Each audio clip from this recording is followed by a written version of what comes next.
let's have it right. Up the Chelsea, up the middle, let's go.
Have it right, Middles FC.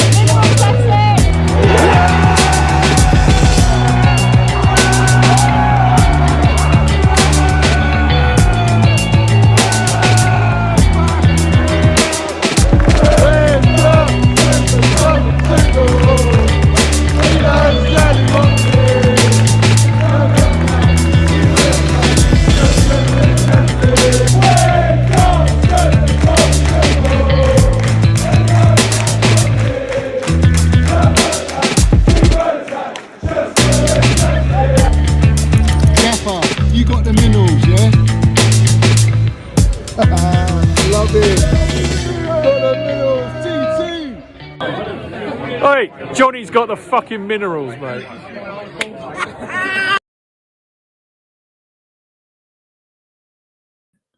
So have it right, up the Chelsea, up the Minerals FC. Big up to every single one of you in here. First and foremost, guys, I want you to smash to pieces the like button.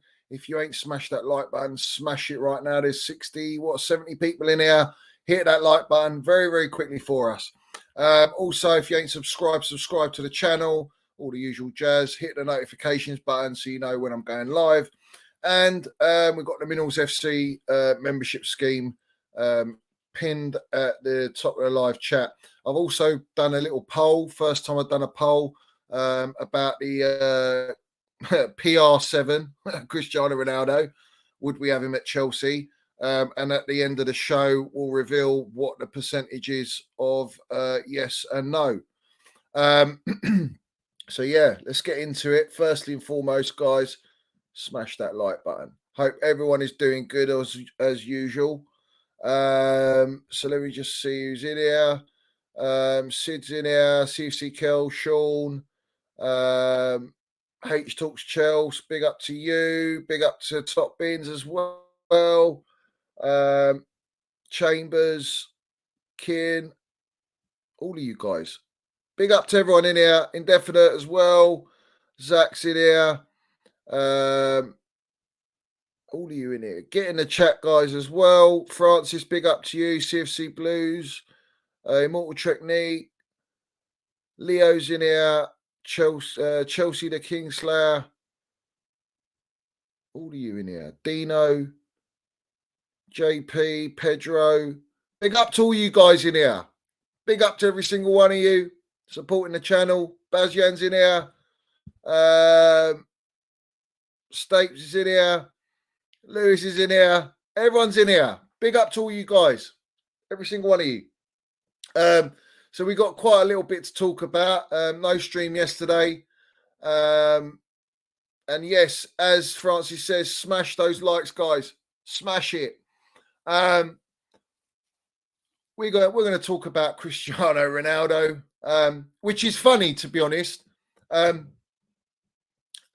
We wouldn't be talking about Cristiano Ronaldo at all because it doesn't really affect us in the sense that he's a United player.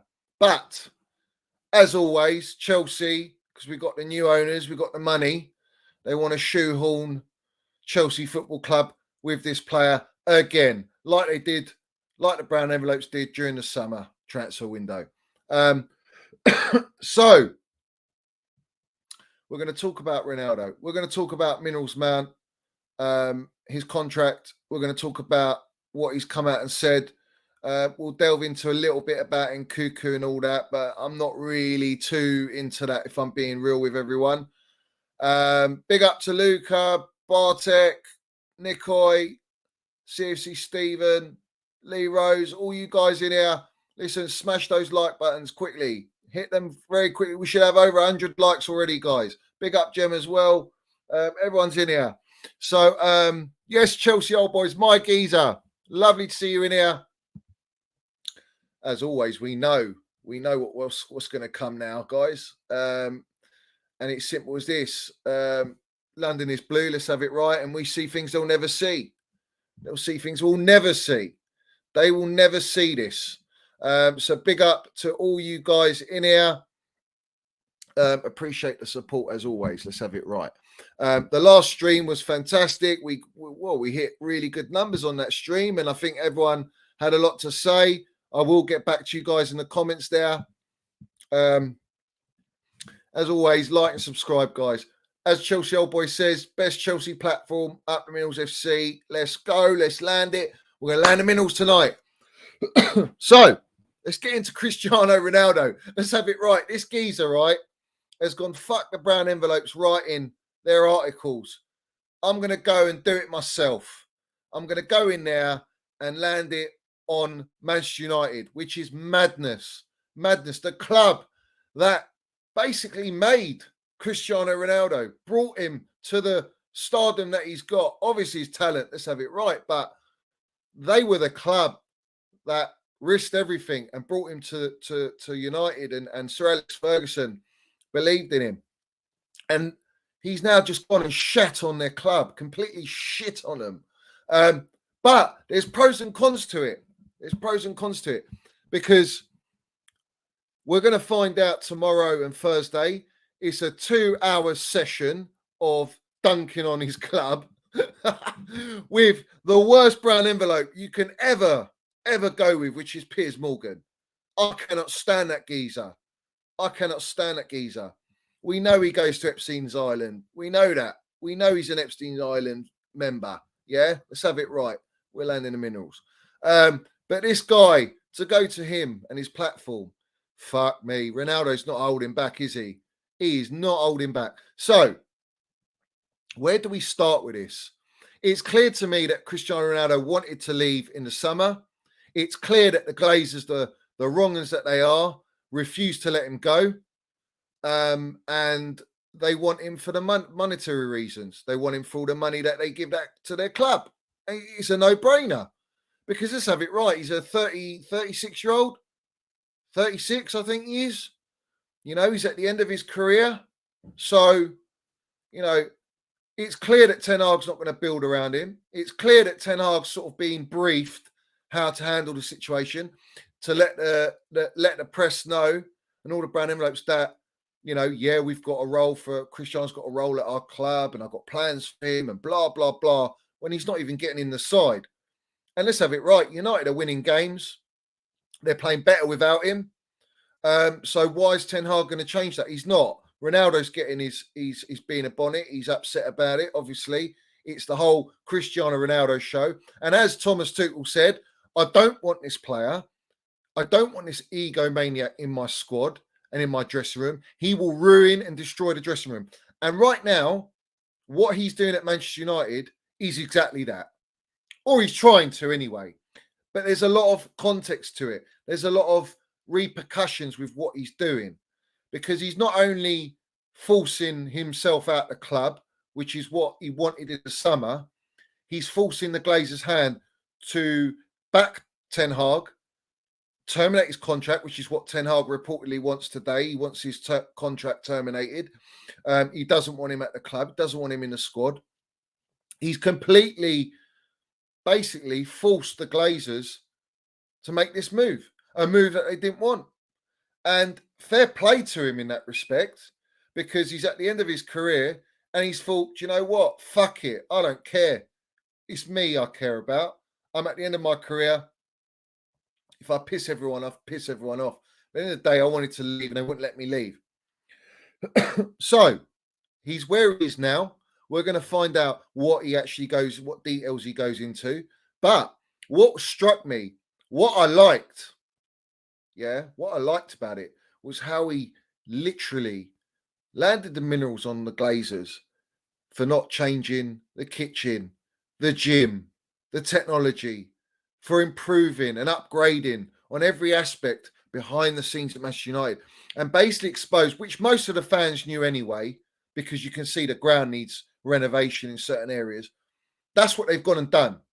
He's gone and basically exposed them, saying, and it's come from a fella with a huge platform, a global platform, where he's got fans galore, supporters galore, and a lot of them support United because of Cristiano Ronaldo.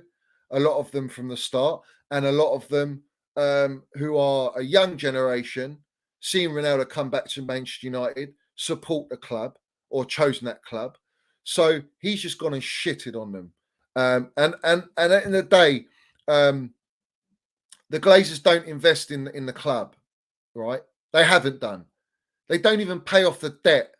It's an interest-only scheme, and I know that from my mate, who's season ticket holder at United and knows a lot about his club. And they do not pay a penny towards that debt. In fact, they are creaming the profit, skimming that off the top. And Cristiano Ronaldo is a key figure to that. He's a key figure. He's someone that brings them that PR, a lot of money into the football club, not just shirt sales, but him being at United gives them a stature. It elevates them again. It actually attracts players they want to bring. And you'll look at players that they're signing, and some of them would go because Ronaldo's there. Let's have it right. He's got an influence. He's one of the greatest ever footballers to play the game. So, of course, that's going to have an effect on their transfer market and their window. But this geezer, he don't give a shit. And the only thing I'd say is he shat on the manager. He shat on Ten Hag. But at the end of the day, he literally doesn't care. He wants to leave. He's going to leave. And here we are now, just before the World Cup, he's dunked on him. And it's the biggest story going on in football right now. It is the biggest story because of who it involves. And it's like the bollocks that he's landed to go and do this and set it up is madness. It's madness. Now, people comparing it to Lukaku, I see it as a different situation completely.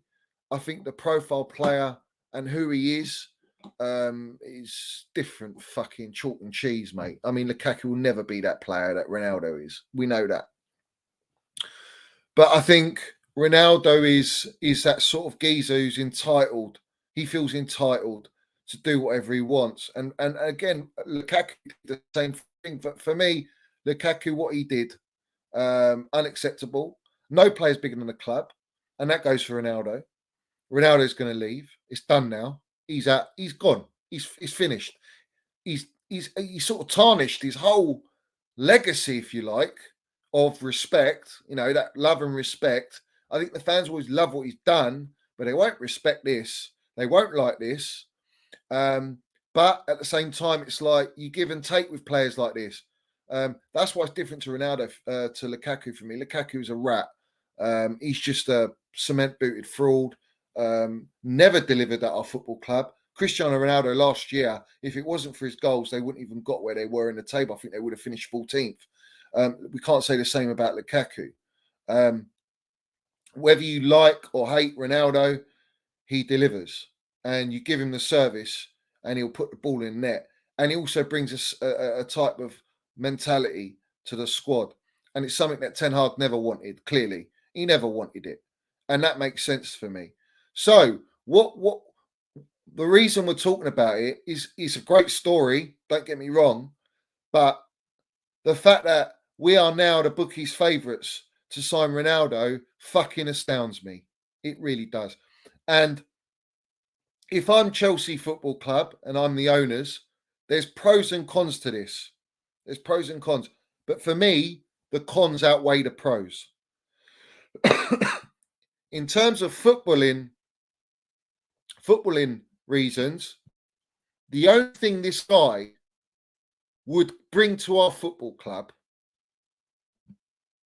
in a positive way is a mentality, a winning mentality. A lot of our young players look up to this player and what he's achieved. I think the only gain you are getting from Cristiano Ronaldo is 1 year. And I would say this, in terms of the Champions League, I think he could be a difference to us winning it. Because I think his stature, his qualities, his mentality, his drive to break records in the Champions League would only benefit us in that competition. And it's his last shot at having a great chance of winning the Champions League if he went to a Chelsea in England. That's the only positive I can see. Because apart from that, in the league, we are not built for consistency. In the league, we're struggling. And let's have it right. It is our midfield that needs the attention. Not the attackers. It's the midfield. And a backup to Reece James. That is the priority. Ronaldo ain't. Ronaldo is an opportunist signing. It's a great opportunity for Bowley. The other pro is off the field, marketing, financially, it's blockbuster. The story, blockbuster. The statement by Bowley, blockbuster. But it's not what we need. And this is the thing. I'm very, very worried that these owners are going to buy into bringing this name to Chelsea and ignoring the real issues in the squad, the real areas that need addressing. This is my concern. Because you're not bringing this fella in on a 1-year deal. He's going to want a 2-year deal. He's going to want astronomical wages. So you've got to blow your wage structure out the fucking water. How is Potter going to deal with a guy like Ronaldo is fucking beyond me. I think he's struggling at the minute with the players we've got now. So you bring in Ronaldo, it's like he's out of his depth as far as I'm concerned. This is a Bowley move, a Clearlake move, an Egbali move, a Wise move. They're looking at the money if they go for this signing. And if they buy Ronaldo, then you know what the deal is, guys. I'm going to say how it fucking well is. Potter's a yes man. Potter will be a yes man. And you cannot tell me you are building and backing a gaffer when he's a yes man. So you might as well have kept Tuchel. You might as well go and get a Jose Mourinho. You might as well go and get another manager of credibility, elite credibility, an amazing CV, and do it that way. And then you are built on one model, and that's the Roman model. Immediacy. There's no fucking longevity here. There's no longevity if you buy Ronaldo. It's going to be the same old story. Chance creation, midfield. Where's he scoring goals? We got this Aubameyang fella. He's not scoring goals. So I have to question the owners if they go for Ronaldo. And I tell you what, it's a fucking red flag. You can call it a short fix, but it's not a short fix. A short fix would be going and buying an Alvarez in midfield. A short fix would either be bringing back on loan Dijon Sterling for right wing back, or going out and buying a right wing back. That's a short-term fix. Ronaldo's not short-term fix. He's short-term because of his age. But what's he fixing? If anything, you're bringing more ego, more player power to your club. It defeats the object of what we're trying to clear out. We've got players like Ziyech and fucking Pulisic. And this brings me to this point. This is why Christian Pulisic is still a Chelsea player. Because of Bowley and the owners. And because of the money he makes them off the pitch. And this is what I don't like. Because no one can tell me, for footballing reasons, he deserves to be at Chelsea Football Club. No one can tell me he's the answer for our future. Because he fucking well ain't. And he wanted to force a move in the summer. So we're going to get another player with a similar story. So me personally, as well as it might be like, yeah, this could kick us on in Champions League, having a Ronaldo up there, someone of elite mentality, elite hunger, but he's not the player he was. He's just an absolute elite finisher. But if you're not playing as a team because of the dysfunctionalism, the imbalance, the deficiencies, then it doesn't matter. You could have Mbappe up there. You could have Haaland up there. It's the same problem. Now, if it's me and I'm in January and I want to make a fucking statement and I want to save this football club from not, falling down the table, there is only one player that I'd go and buy. And that's Declan Rice. I would go in January and I'd go and pay 120 million and I'll bring Declan Rice to our football club. And the reason I'm doing that is not only will he add a whole new dimension to our midfield and our kick on for the 2/3 of the season, because we're only a third in the season, yeah. He will bring us what we're missing and what we desperately need. And he could be the difference in us actually getting to the top 4 position in the table. But if you don't sign him in January, and you don't make top 4, because you don't want to spend that money, and you want to wait till the summer, I'm sorry, Bowley, mate, the owners, you're in fucking cuckoo land. Because if you ain't getting top 4, and you got a Liverpool or Manchester City going for a Rice and Bellingham, what makes you think that they're going to choose your football club when you're not in Champions League, when they can go to those 2 clubs who are at a position to actually challenge and play Champions League football? So you're going to miss out on 2 absolute ballers of the positions that we actually need, because you don't want to pay up in January when it's vital that we get these players. You ain't going to sign Liao. You ain't going to sign in Cuckoo. The only way you're signing them is if you oversell them a dream of this fucking amazing project and you pay them ridiculous wages to bring them in, and they're sacrificing Champions League football. Because as it stands right now, the way we're playing, the form we're in, we ain't making top 4. And I'm the most positive geezer you'll find on this platform. But there has to be realism involved. And the reality is, if we continue in this way, we're not getting top 4. I'd rather finish fucking 8th or 9th and not have European football so we can actually build for the next year. But what this does is, if you don't get Champions League football, it sets you back so far, mate. You think right now, if you go and sign Declan Rice, not only are you filling a position for the next 8-10 years, all right, because he's got longevity, he's got the highest ball recoveries in the league at the minute. He's number 1 for ball recovery. Out of everyone, your Rodris and all these players, he's number 1. He's exactly what we need. We need that minerals general in midfield. We need that destroyer. We need that DM. We need that DM who's got the ability to slot into the centre back. He's got the ability to play box to box. He's got the ability to sit. He can score a goal. He's got a long Rolls Royce pass.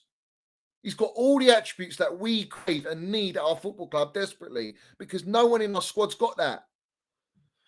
So if you don't get top four and you don't buy a Declan Rice in January or a Frankie de Jong or someone of that ilk, you ain't getting them in the summer. And this is where the board needs to fucking wake up and understand how football works, because these guys are still in baseball mode, mate. They ain't got a fucking clue about football. All right? Proof's in the pudding, all well and good. You're bringing in all these directors, but let's have it right. Bowley should not be director of football. No fucking way. Go and get your director of football. This is the only way we can save our season. A midfielder of that ilk, and go and pay the money. If it's a Frankie de Jong, tempt him. 90 million. Fuck it. Pay him the wages and get him in. Get these players in. Because if you don't get top four, you ain't making it. You ain't going to get them. And what happens is, we're going to go what? Buy fucking 5 Brighton players? We're going to buy players of a level that's beneath Chelsea, because no one else is going to want to come to Chelsea because they want the Champions League football. You're not going to get that top tier elite talent. The only thing you can rely on is Chelsea being a big club and them wanting to come to Chelsea. But you're not going to sign the Bellinghams. You're not going to sign Declan Rice. The only way Declan Rice comes is if he goes, do you know what? I haven't played Champions League football anyway. I'm going to sacrifice Champions League football because I really want Chelsea. And he's going to turn down Liverpool or whoever's in for him, which there'll be a list of clubs in for Declan Rice. That's the only way I see Declan Rice coming in the summer. And that's sort of slightly in our favour. But he's got to make that call. He's got to make that decision. What happens if you're not going to re-sign Mason Mount? Will Declan Rice want to come still? What's Mason Mount going to think? You go and sign Ronaldo on 450 grand a week. You won't pay him the same as Reece James. No, mate. Doesn't work like that. It does not work like that. So we have to see how this pans out, guys, because January's going to tell us a lot about who is in control of our football club. Because right now we're just relying on brown envelope talk. So it's not solid enough for me. I don't really buy into what they say. But right now, this is my thought process of how we can push forward. They need to spend the money in the midfield. If you don't spend the money in the midfield, then forget it. You ain't going to progress. And Thomas Tuchel made a great point. This is a great point. All right. You can have a process, you can have a vision, and you work towards it. But to get to that, you still have to maintain a level. To get to that, you still have to progress, and you have to try and win still. Because it's that winning and that progression that the players feed off. And they believe and have faith in that project and in that process. But right now, that process is all trust the process, but there's no progression. There's nothing changing. It's getting worse. And you look at our recruitment and it's not good enough. And you look at the players we've been linked with and it's not repairing the issues in the team. So how the fuck do you expect to progress and get better? And you're going to sacrifice losing out on top 4. So he said, if you don't win or progress towards that, to feed into that process, to get to where you want to be, every player will not believe in it. And the moment the players don't believe in the process and they don't trust it, that process is gone. It's finished. No one's going to buy into it. No player will buy into it. And I think that's what's actually happening right now. I think players are not buying into what Potter's trying to do. A, because he hasn't got the personnel to do it. He's got the injuries, not his fault. He's come in without a transfer window with this group of players, and he's at a stalemate. He's stuck. He's tried and error every single player in every position, and he can't get results. And the players are sensing this. The players are questioning, I think, does he know what he's doing? What's the training methods? You heard about Eunice speak about the training methods. How it's very light. It's all applauding little taps. You know, you're meant to be striking the ball and trying to hit the top, bottom, left, right corners in the little goalposts, as he described.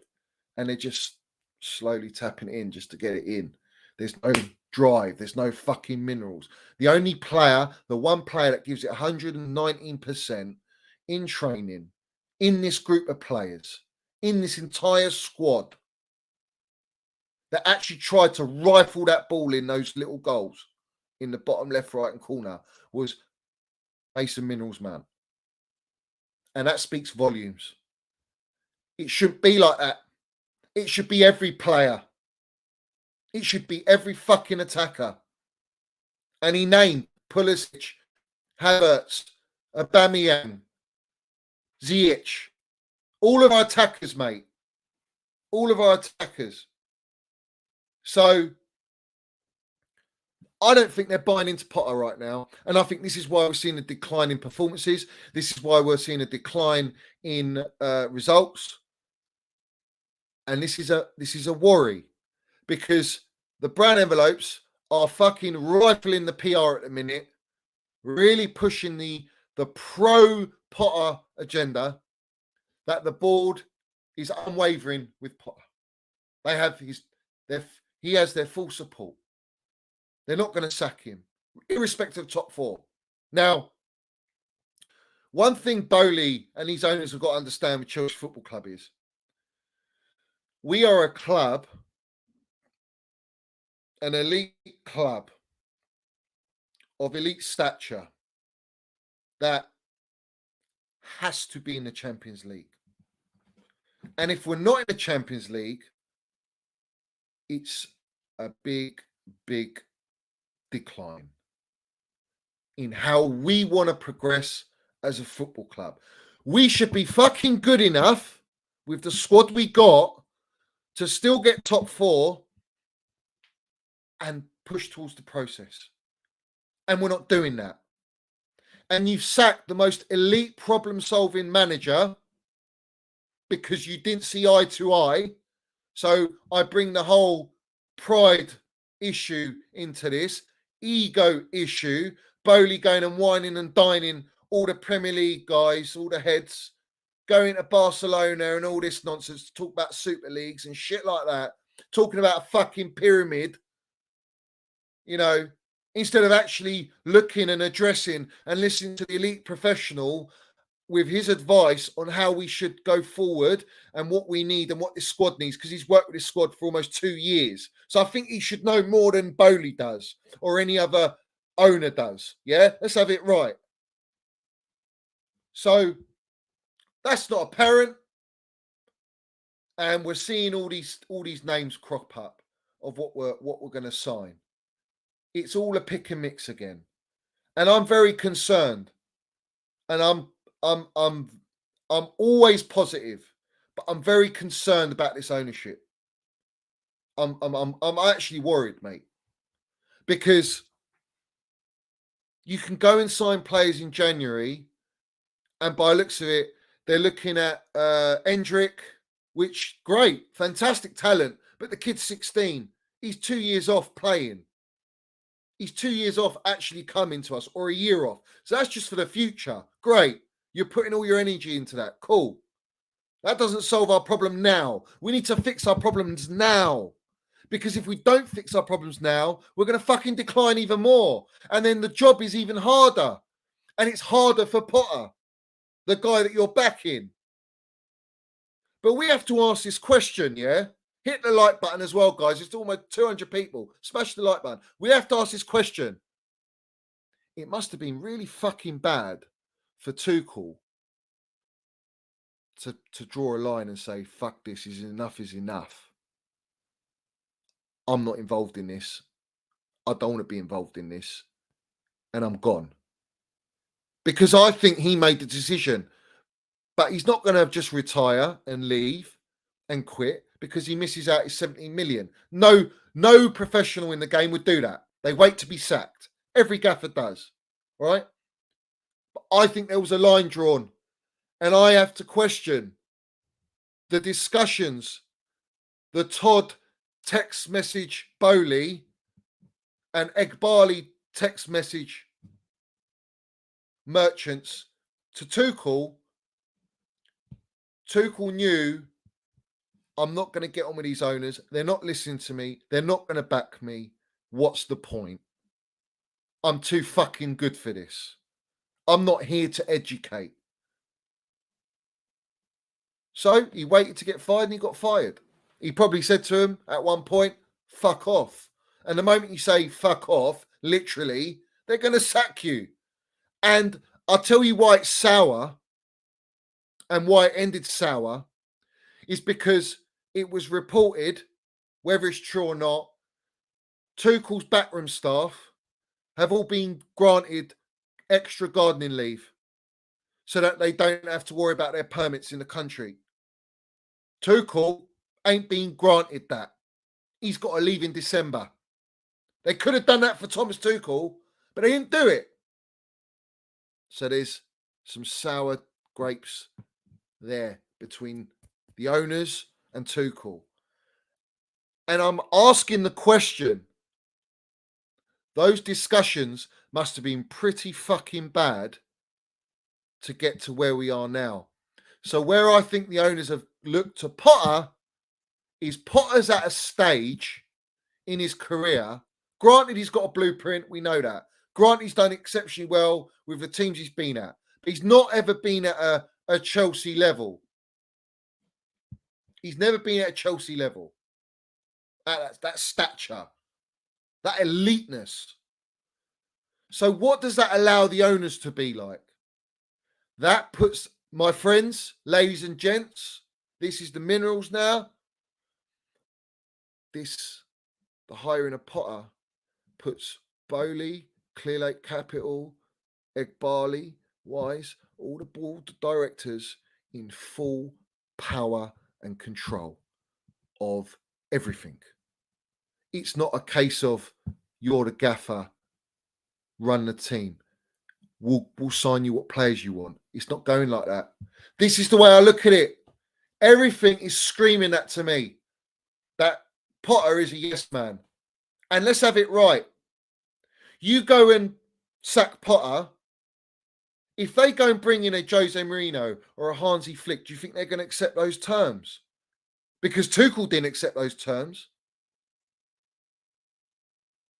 Potter has. And he's accepted his great pay.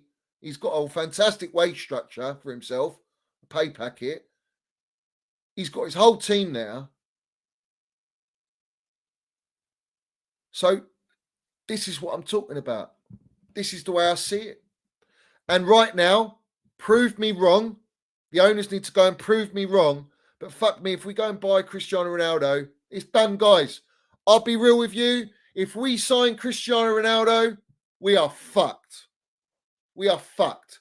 There's no long-term plan. There's no fucking backing Potter. It's going to be the whole Roman syndrome again without the fucking real ambition. Without the real ambition. No one's going to talk like this, guys. No one will say what I've been saying. No one. They're too fucking afraid to. But you do not go and sack Thomas Tuchel at that elite level, a manager that should have been given the keys to build his own team and dynasty. But the brown envelopes didn't want that. The league didn't want it. The rivals didn't want it. No one wanted it. And Bowley's now got a guy who, to me, looks like he's a yes man. And I'm very worried about that because I don't want a fucking yes man. I want a gaffer to build with. to actually 119% back. You can go and sign Liao, go and sign in Cuckoo. The problems are still there. And they'll be fucking starved. And you have to rely on just Mason Mount digging out, fucking always having to hold hands of every other fucking player in all different positions because they're not capable of doing their job. I'm tired of that shit. I want to be able to play players in their rightful positions, for fuck's sake.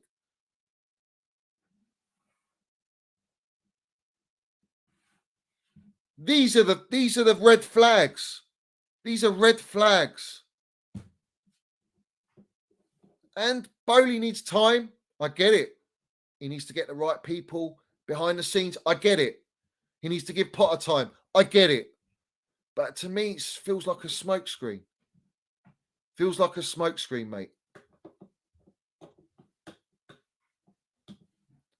And if you go and buy Cristiano Ronaldo, nah, mate.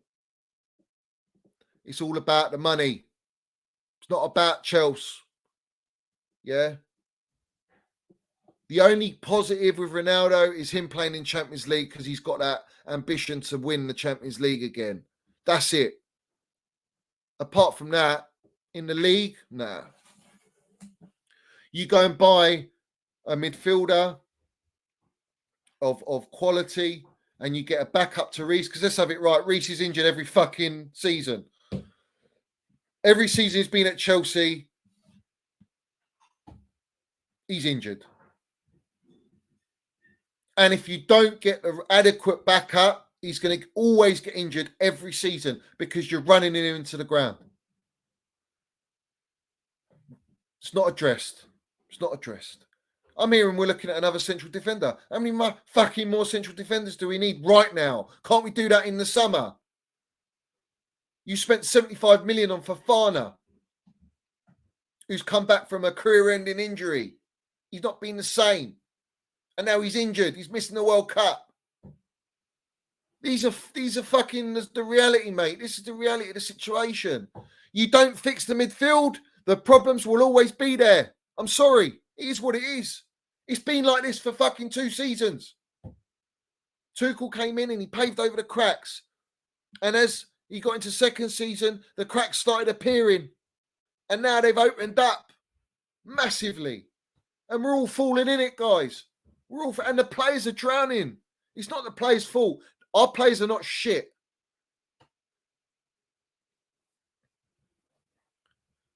And this brings me to this point, which I did sort of touch on, and it's correct.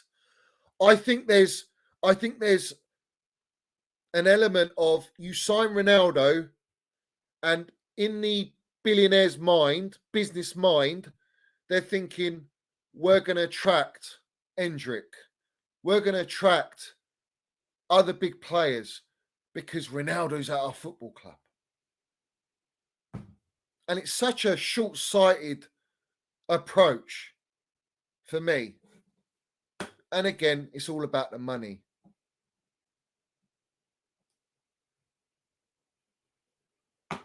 You know what I mean?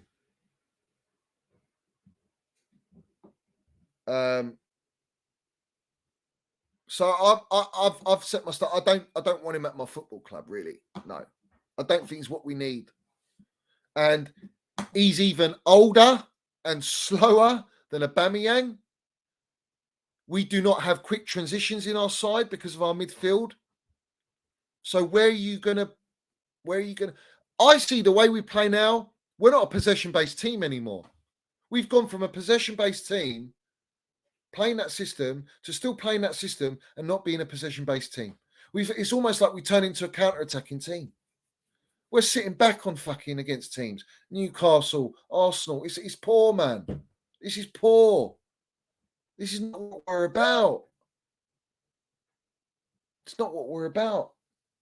So it leads me on to my next point. Big up to all you guys in here. It's over 200. Hit the like button, guys. I'm landing facts and minerals here.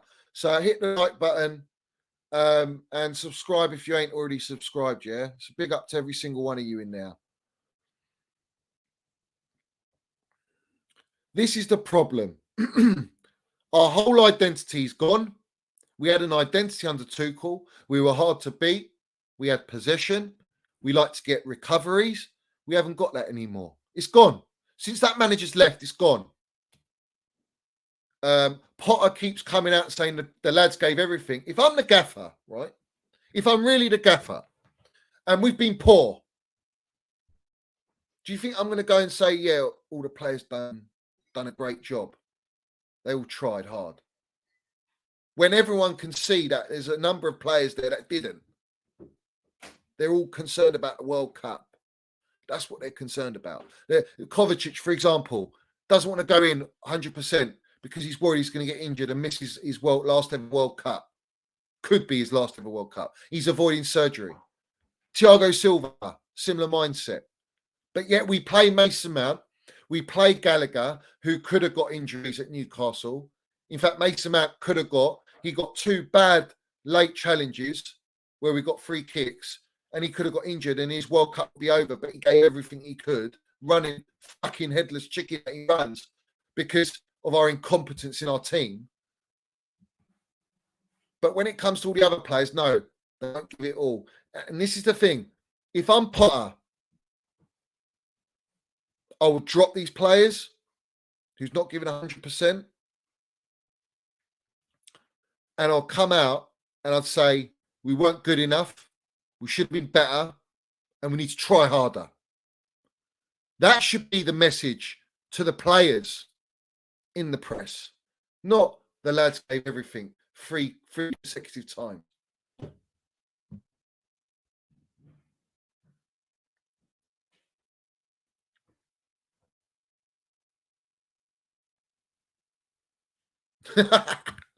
Johnny and TT are their own men. Potter is pliable and will be moulded like plasticine. Fucking hell, bro. Big up top bins in here. Big up to all you guys in here. Like the video. Subscribe if you ain't. Hit notifications. And big up to everyone in here. Get in the chat, guys.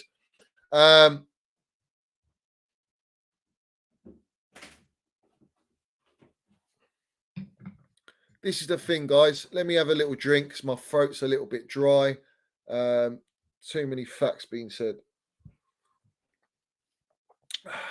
Right, so this is my issue right now. You got Man United fans that don't even want Ronaldo in their squad, all right? Yet you got Chelsea fans that want Cristiano Ronaldo because it's Cristiano Ronaldo. But this guy could ruin your dressing room. He's got no fucking loyalty. He doesn't give a shit about anyone else except himself. And he's going through trauma outside of football, losing his baby. And I don't care how big you are, how strong your mentality is. That is traumatic. And no one emotionally can just switch it off like that. It's going to affect this player. So for me, Ronaldo's unstable. He's a liability and he's a risk. And I wouldn't touch him with a barge pole. Yeah. So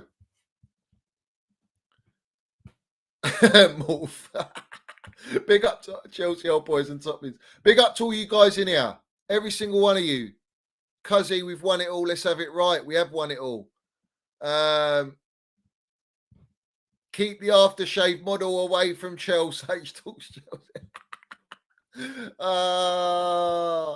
Brilliant stuff. So this is my thing. I'm going to lead on to now. We're going to talk about Minerals Mount. We're going to talk about Mason Minerals Mount. And we're going to talk about, I'm going to land it. I'm going to say how it is because it's not spoken enough about this. People are not going to talk how I'm going to talk right now. Granted, I love Mason Mount. He's my favourite player. He's, in my humble opinion, he's a generational talent. He's Chelsea. He loves this club. He'd do anything for this club. And we need more players like him in our squad. And Reece James's mentality and his love for the club. We need players like that in our squad. If you really want to build on the project and go forward. And everyone has to read off the same page. Because right now, we got the book of Pulisic book of Captain America. We got Hakim Houdini's book. We got Lukaku's book. We got Aubameyang's book. We got Sterling's book. We got fucking Jorginho Kante's book. We got all these books, but no one's reading. They're all individually reading these books. No one's reading one book. The book of fucking Minerals, Chelsea Football Club. Chelsea Football Club's book.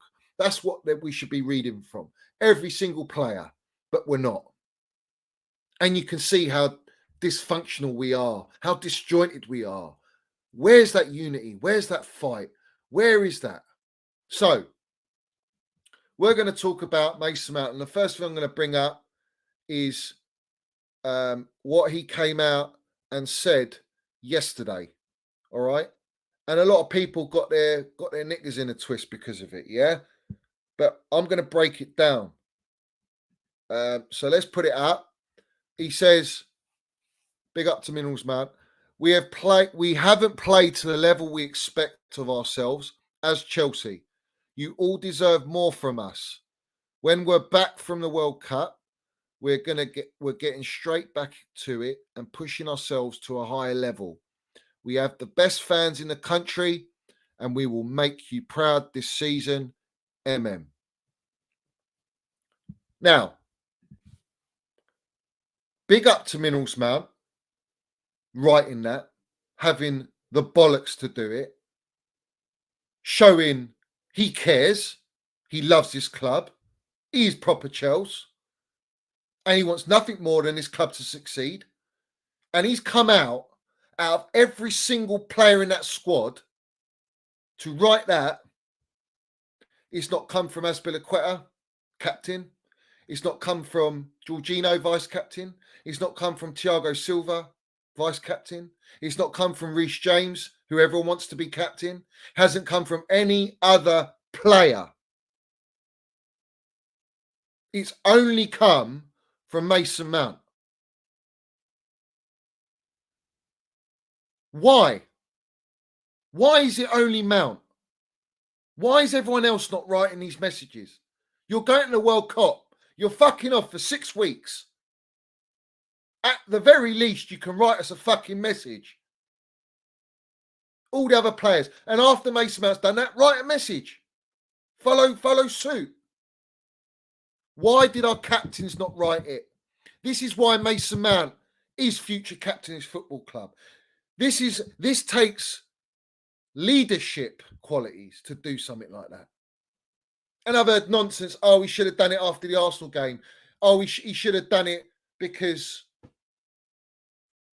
you know, we ain't got a game after. We want it before a game gets played so that they can show it on the pitch. You don't think Mason Mount shows everything on the pitch? You're fucking long way from Starbucks, mate. Long way from Starbucks. Trains the hardest. And let's quote unquote Eunice, the only one that trains 119% is Mason Mount. That's why he earns his right. He gives it his effort. He lands. He tries everything the team. He covers all his teammates. He's fucking filling in all the deficiencies of our team and other players around him. Where's the same mentality? Where's the same hunger and same fucking level in the rest of the squad? And it ain't there. Yeah, ain't there. And I salute him for doing that. It's the right thing to do, especially before you go to the World Cup. But like I say, why did none of the other captains fucking write anything? Why not?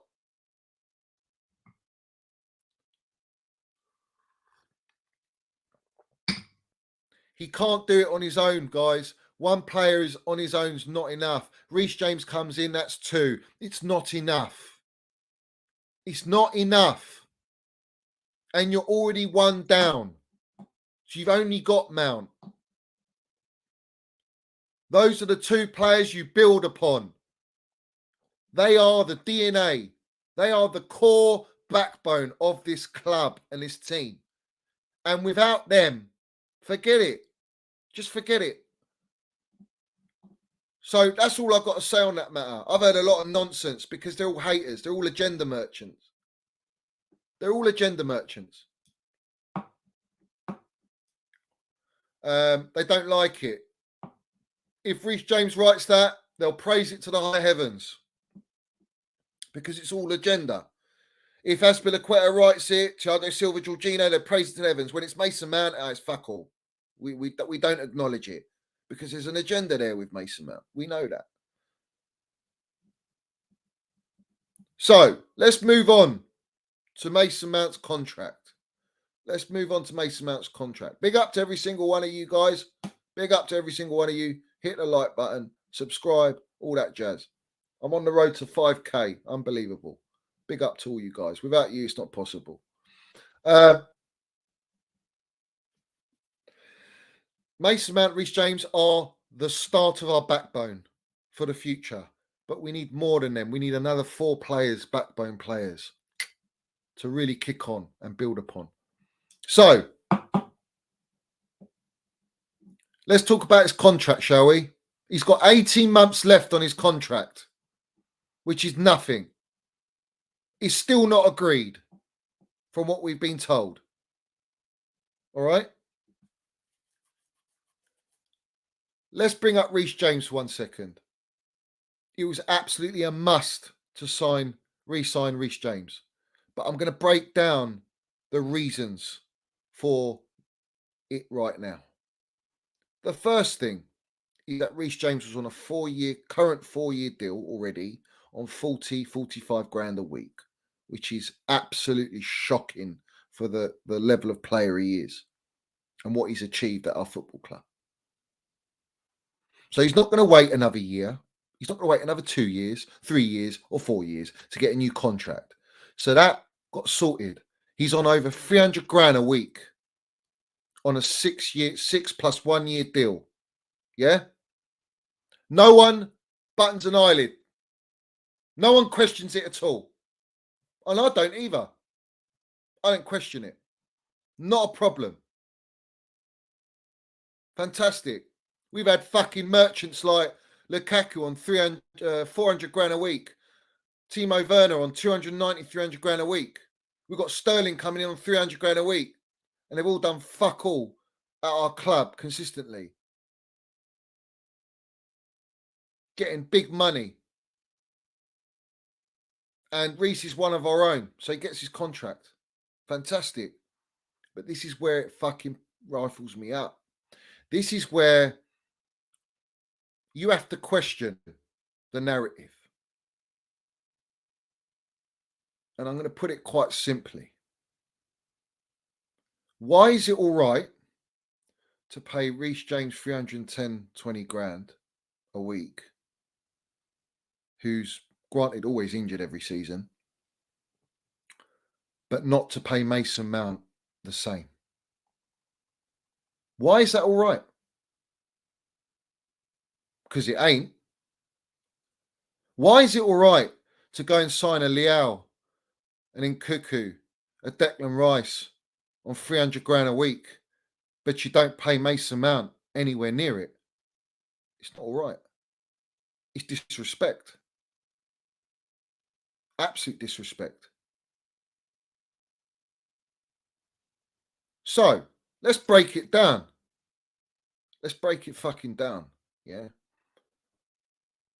Mason Mount should be on the 300 plus grand a week at a fucking minimum.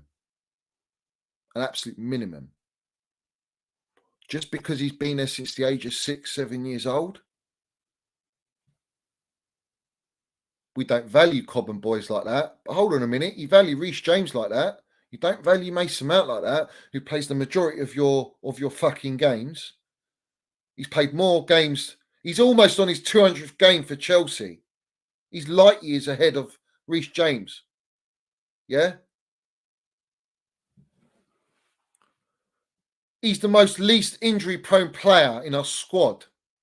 The most durable, fucking made out of absolute steel, bruv. We're talking minerals. He's made out of minerals. Yeah? Will devote his whole career to Chelsea. Wants to be captain. Wants to be a legend at this football club. Wants to win it all at Chelsea. Yeah. So I'm going to break it down, guys. This is what I'm going to break down now. Yeah. Yeah, you all heard 300k because that's what Reece James on 310k a week. Yeah. So let's fucking break it down, bruv. All right. Let's break it down right now. Okay. So first and foremost, has Reece James or any other player at Chelsea right now 173 games, 31 goals, same as Frank Lampard, the GOAT. All right, that's the first thing. Has any other player in our team got the most goal involvements than Mason Mount? And he's out of position compared to every other player in that team, in that list? No. Has any other player scored or assisted in a quarterfinal, semi-final, final in the same season in the Champions League and won it? No. No, they fucking have not. Has any other player come first in absolutely everything in a season? No. Has anyone scored more than 20 goals, Premier League goals, at his age at Chelsea? No. He's the first to score 20 Premier League goals, the youngest ever player for Chelsea, scored 20 Premier League goals. Has any other player scored or assisted in 5 consecutive Premier League games since Eden Hazard? No, only Mason Mount. Has any other player scored at the Bernabeu? No. None of our current players. Has any other player landed the minerals like Minerals Mount? Has any other player been the most consistent? No. Absolutely not.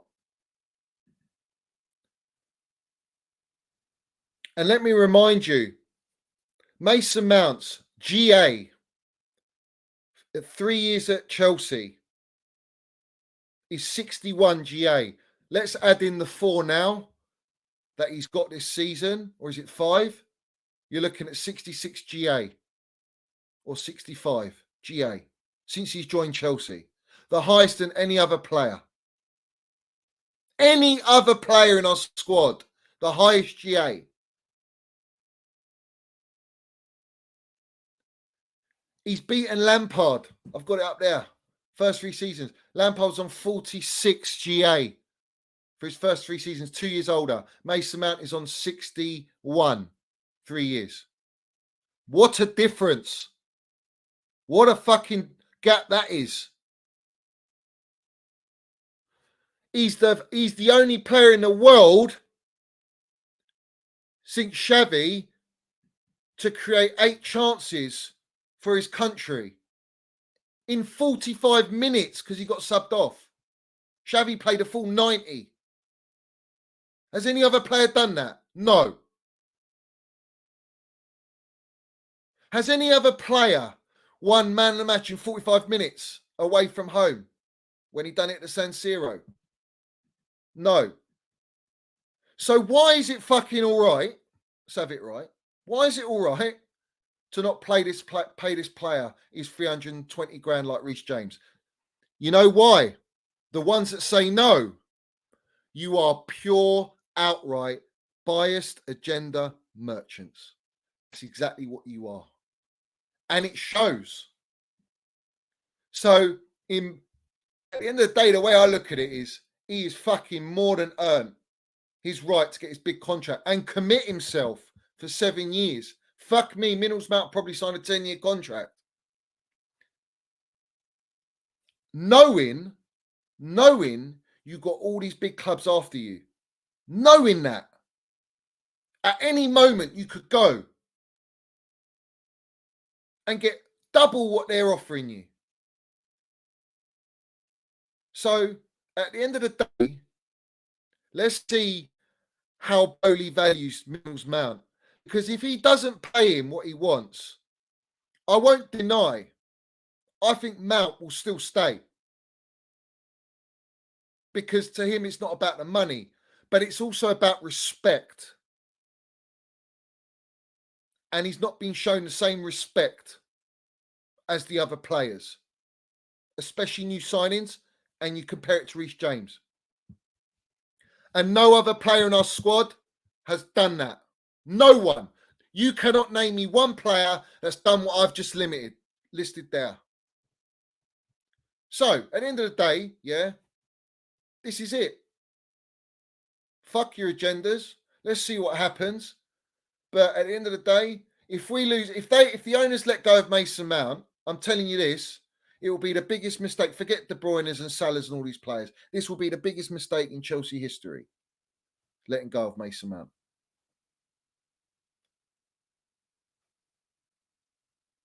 And that's a fact. It's actually a fact.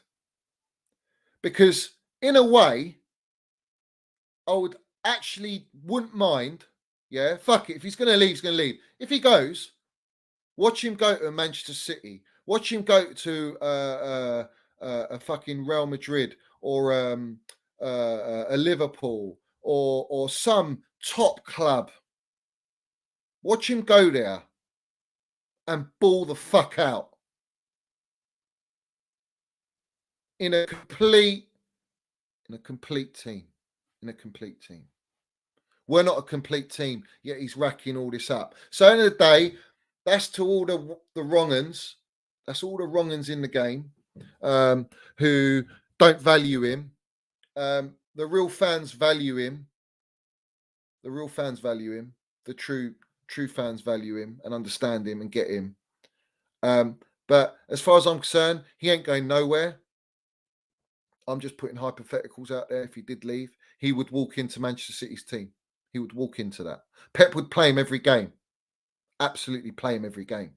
Pretty much. Klopp would as well. Ten Hag would as well.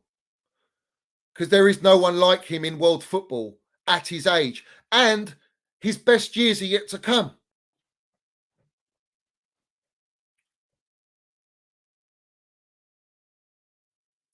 There's no being realistic, guys. Why is it realistic for Reece James to get 300 plus grand a week, but it's not realistic for Mason Mount? That's fucking agenda. That's favoritism. That suits your narrative. But that's fucking not realistic. Yeah? That's not realistic. It's disrespect. Disrespect. And most of the tosspots in the game, they don't even fucking appreciate him anyway.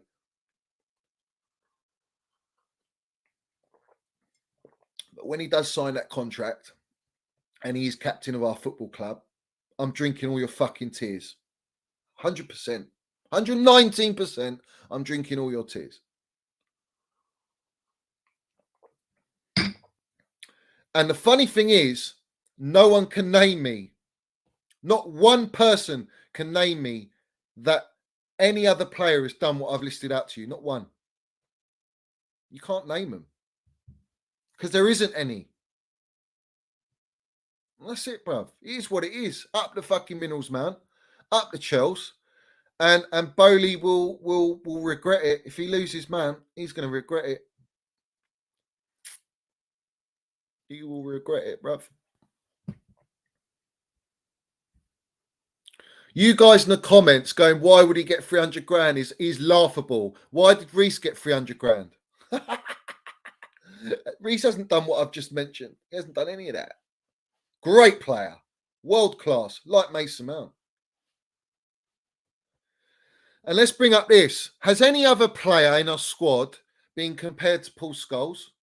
No. Has any other player been compared to Lampard? No. Has any other player been compared to Johan Cruyff? No. No. Not one fucking player. And you know who compared him to Scholes? Roy Keane. Roy fucking Keane. Who rates Scholes the best player he's ever played with, his favourite player, and he's compared Mount to fucking Paul Scholes. Paul Scholes has compared Mount to Lampard. Vitesse Dutch gaffer compares Mount to Johan Cruyff. Why do you think Ten Hag would love Mason Mount? What you think Johan Minnels Mount hasn't been under the radar of Ten Hag? He hasn't watched him in Holland. Let's be real, guys. Let's be real, bruv. Yeah. You don't. The problem is people don't understand and get him of what he is, what a player he is, and that there isn't another player in world football at his age. There isn't. There's not one. There's not one player like him. He's a fucking generational baller. Absolute baller. So he gets the most hate. And because he gets the most hate, of course, the majority of fan bases don't pay him 300 grand a week. He doesn't deserve a contract. Sell him. Get rid of him. He's not good enough. This was a classic, all right? He can't dribble, yeah? He's got more fucking dribbles than anyone in our team. He's the highest at 55% dribble percentage. Kovacic is at the bottom. And Kovacic is a dribbler.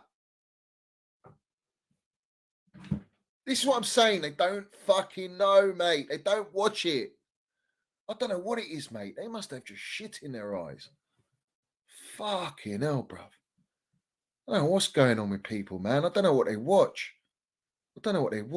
Get a fucking midfield.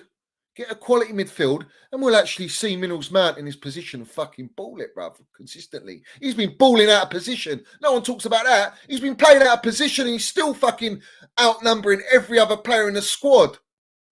It doesn't get spoken about. Everyone disregards it. Why? How? Agenda. It's agenda. You don't look at his work rate. You don't look at the way he's mentally. You don't look at his clutch moments. You don't look at his stuff. You don't look at his technical ability, the fucking ability to play an open play assist like that, back to goal, eyes on the back of his head.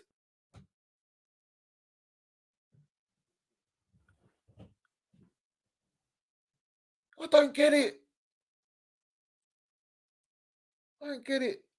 I don't understand it. And I just put it simply down to agenda. It's just pure agenda. It's like you just don't like the player. I get it. Fine. You don't like the player. But don't fucking discredit everything I've put out there.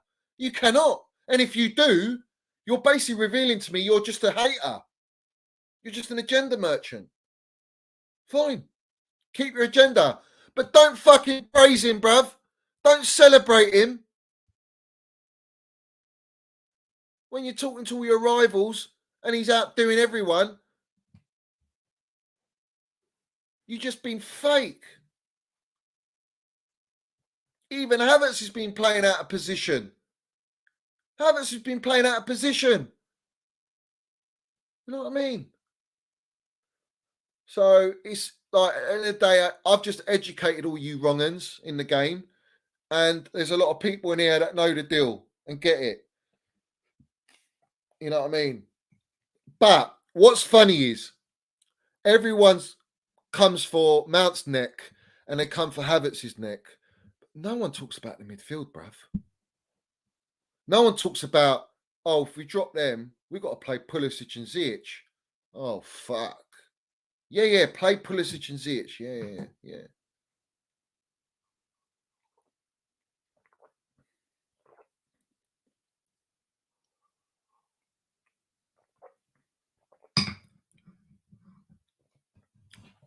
That's all I've got to say on Minnels Mount.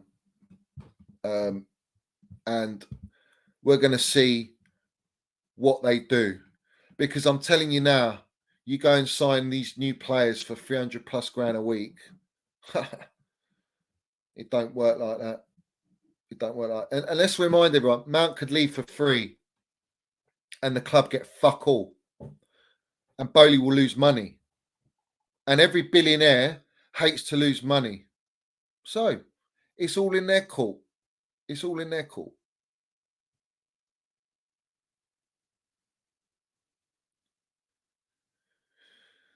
Well, we won the Super Cup without James and the Club World Cup without James, from what I remember. I'm pretty sure. I think last season we didn't have Reece James for the majority of the season, did we? And we were fucking all right. We got top 3. Granted, he's a massive miss. But like I say, they go hand in hand. When those 2 players are in our team, we are fucking... We're on it, mate. We're on it. We're absolutely on it. But it is what it is. Anyway, so we're going to move on now. All this talk of Nkuku, whatever. Let's see. Let's see what happens with that. But like I say, he doesn't fix any of our problems. And we have to see how Kante comes back. Is Kante going to be rejuvenated? Because I think he's been avoiding the injury for a long, long period of time. So hopefully he will be back to his best at a consistent level where he doesn't get injured. If we buy the adequate midfielders, the right replacements, and we bring in quality, then Kante can be rotated, bruv. But for me, I'm keeping Kante over Jorginho. And I think it is down to Jorginho. He's got some great pros, but I think, fuck me, why is it all our midfielders are getting fucked and burnt to the ground? Literally worn the fuck out. Because they have to do so much covering, mate. They have to make up for all the deficiencies in certain players. So it's all about recruitment and who we buy. Endrick, fantastic, but like I say, that's for another 2 years. For another 2-year sort of plan, all right? And I heard this, they want to make Endrick the face of Chelsea. I mean, fucking hell, what's going on, bruv? What a statement to put out. So we have to question that. We have to question stuff like that. And then Liao. Liao ain't coming if we ain't got Champions League. I don't think he'll come. Bellingham definitely won't come. Frankie de Jong won't come. I don't think any sort of like that level, that elite level, will come to Chelsea. So that is it. That is the fact of the matter. That is the fact of the matter.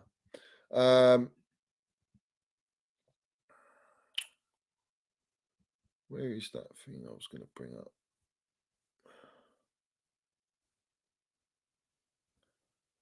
So I think Potter's got to land the fucking minerals, bruv. He's got to show bollocks. He's got to get a hold of the dressing room. But I said it, if we don't sell Pulisic, yeah, say we don't sign Ronaldo, but we keep Pulisic, and this trajectory stays the same as it is with him, then he ain't leaving for a while, mate. And we're going to have to get used to keeping a player like that because he makes them all the money and he's American. Guys, can you see the poll? If you've got the poll there, just give it an answer. Give it an answer.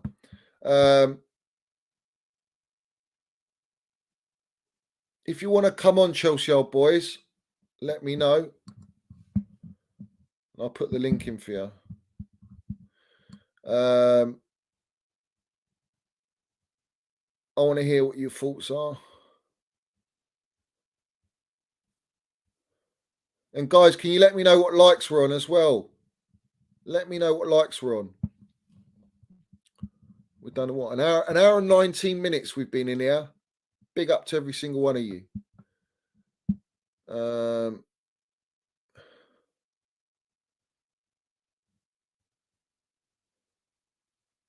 128 like guys, let's get the likes up. We should be on. I've had over 200 people in here. We should have 200 likes in here. Guys, smash that like button. Smash that like button, guys. Keep it going, guys. We got 150. Let's keep going. Keep going up, up, up, up, up. Is everyone happy? Is everyone happy to not get top 4 if we don't get top 4? does everyone trust this process?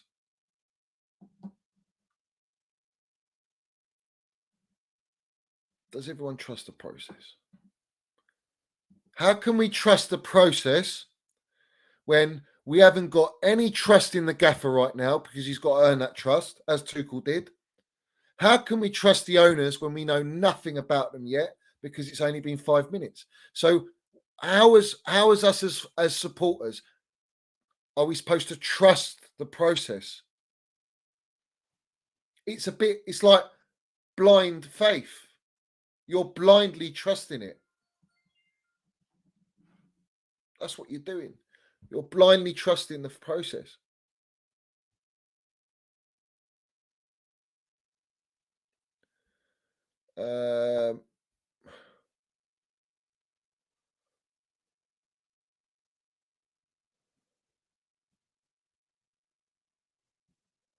Where was that question? Someone asked about Tuchel, England job. Where is it?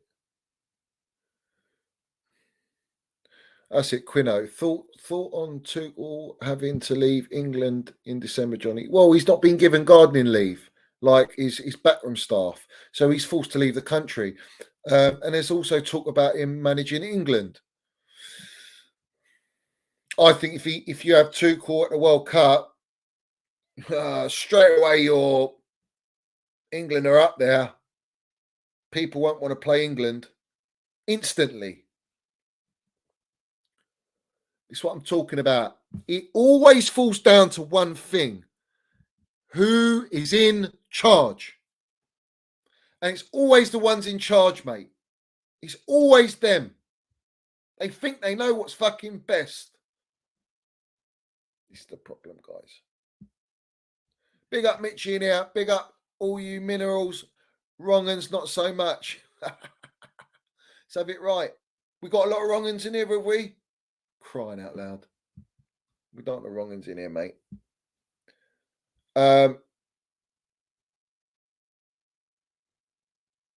Another thing I want to address as well. Do you remember? It's always been that sort of same narrative. Whenever the brown envelopes come out and say the board, the owners, fully behind the manager, he's not going to get sacked, and then a fucking week later the gaffer's sacked. Has anyone seen that trend? Has anyone seen that trend? Is that going to be the same trend? My concern is if you do sack Graham Potter, say they do it and they pull the plug, who are you going for, mate? Hansi Flick, is he going to come? Luis Enrique, what's he done? Pochettino, bottle job? Jose Mourinho, these managers ain't going to come if they're not given the keys. They're just not going to do it, mate. I'm going to put the link for Chelsea Old Boys. I'm only bringing him on. No one else is coming on. Let's have it right. So don't bother coming backstage, guys. You won't be brought on.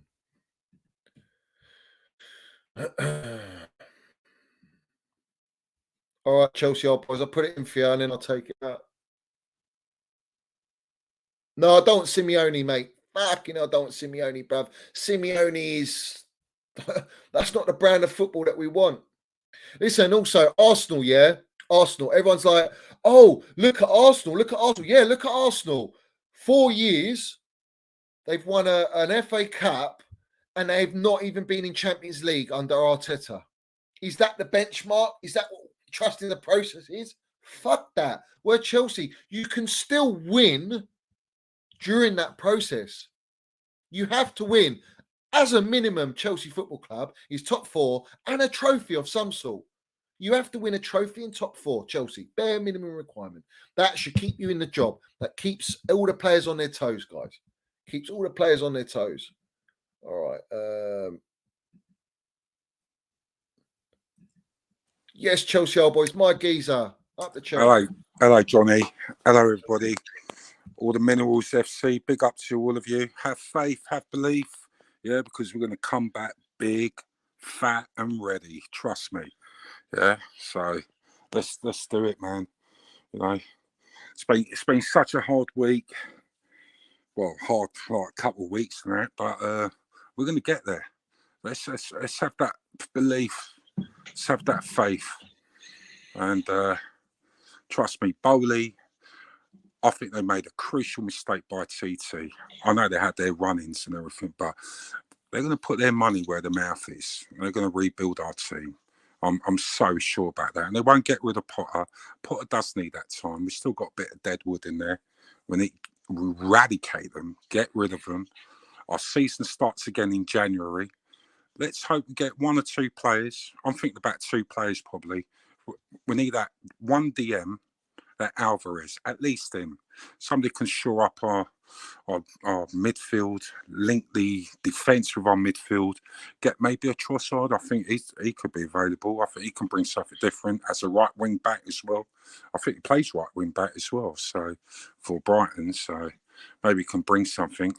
I mean, we're going to build in the summer. So I know it's such a hard time, but I've seen so many times at Chelsea where we've been down in the dumps. We finished 10th. We finished 6th with Conte as well. But we always come back. We always come back good. So it's rebuilding. It's, you know, we know exactly what we need. We're going to smash top 4. I'm still confident about that. But I still, that slight little tinkering. We need that one little midfielder here and there just to freshen things up. And we're going to be all right. You know, I think the players are going to... Go on, Geezer, go on.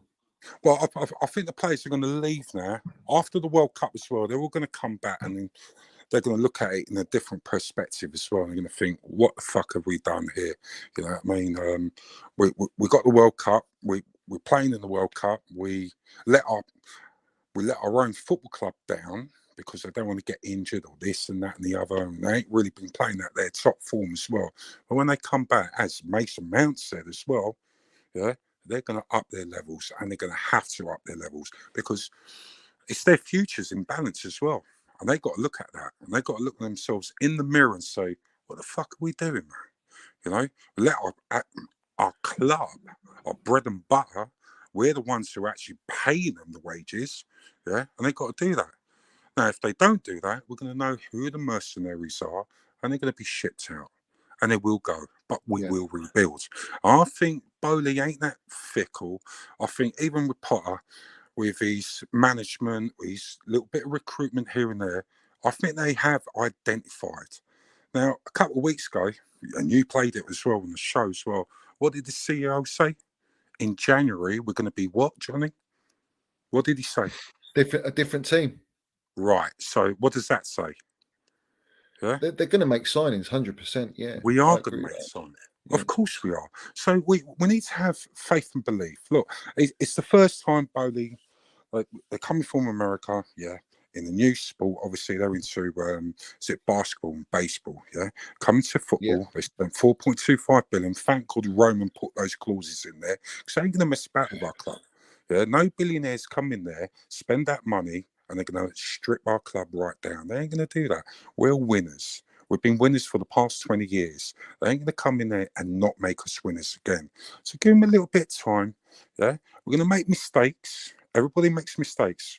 Whenever we open the business and that, we might do this wrong and that wrong.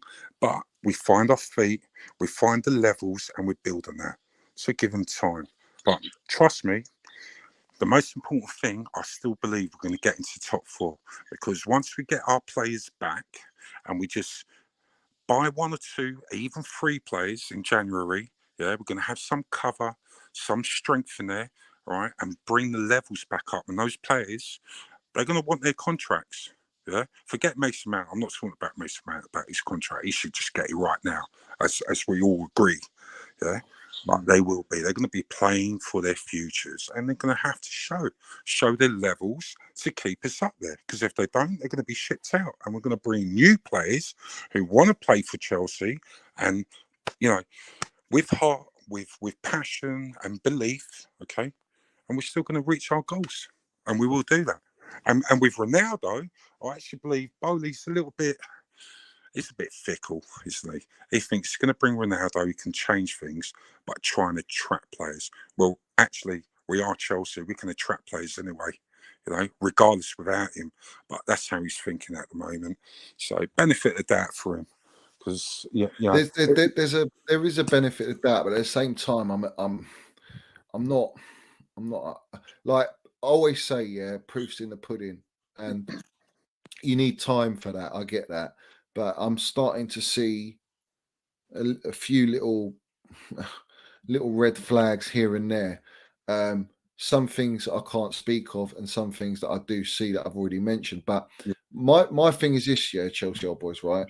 I want to get your reaction to the Newcastle game, all right, and I want you to talk about the players, certain players not going and applauding and stuff, because you were at that game. We were at every game, but I want to get your vibe on that, and I want you to give your honest opinion, yeah, on, do you think Potter knows what he's doing?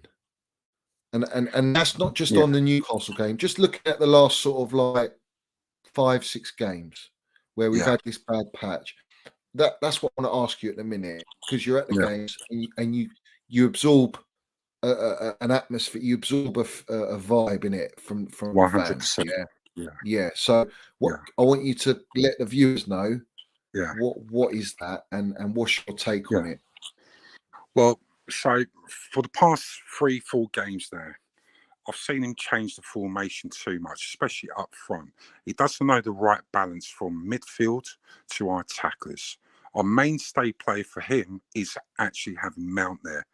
But the midfield is not joining up with our attackers. So that's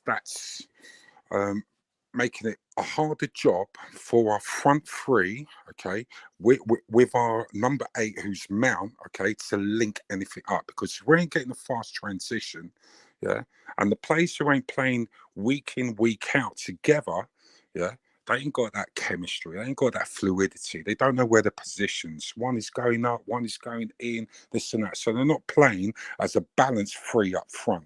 And then Mount, who has to do all the donkey work to support Jorginho, which is it's just every week, it's just so frustrating, because you can see it. And we've got Kovacic, when he does start, he breaks up, but his passings, it's not fast enough. He's transitioning as well, and some of his passes are not correct and in the right places, and his movement. So in the past 3-4 games, he's changed how many times up front? It's been 3 times, 3 different strikers. Havertz, we know. Don't play him as a false nine. Drop him in there. Put a striker up there so he can play off the striker. We've been dying for that. We've been asking for that.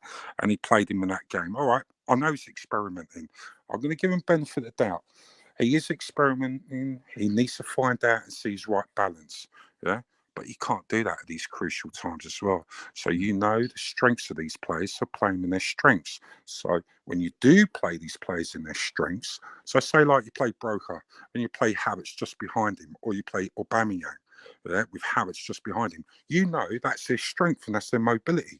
Then you can put your 2 wingers. So your wingers are going to be crossing the ball in for Aubameyang. Plus you've got Havertz who's a great header. He's got a great leap on him. He can get into the box as well, but they can link up play.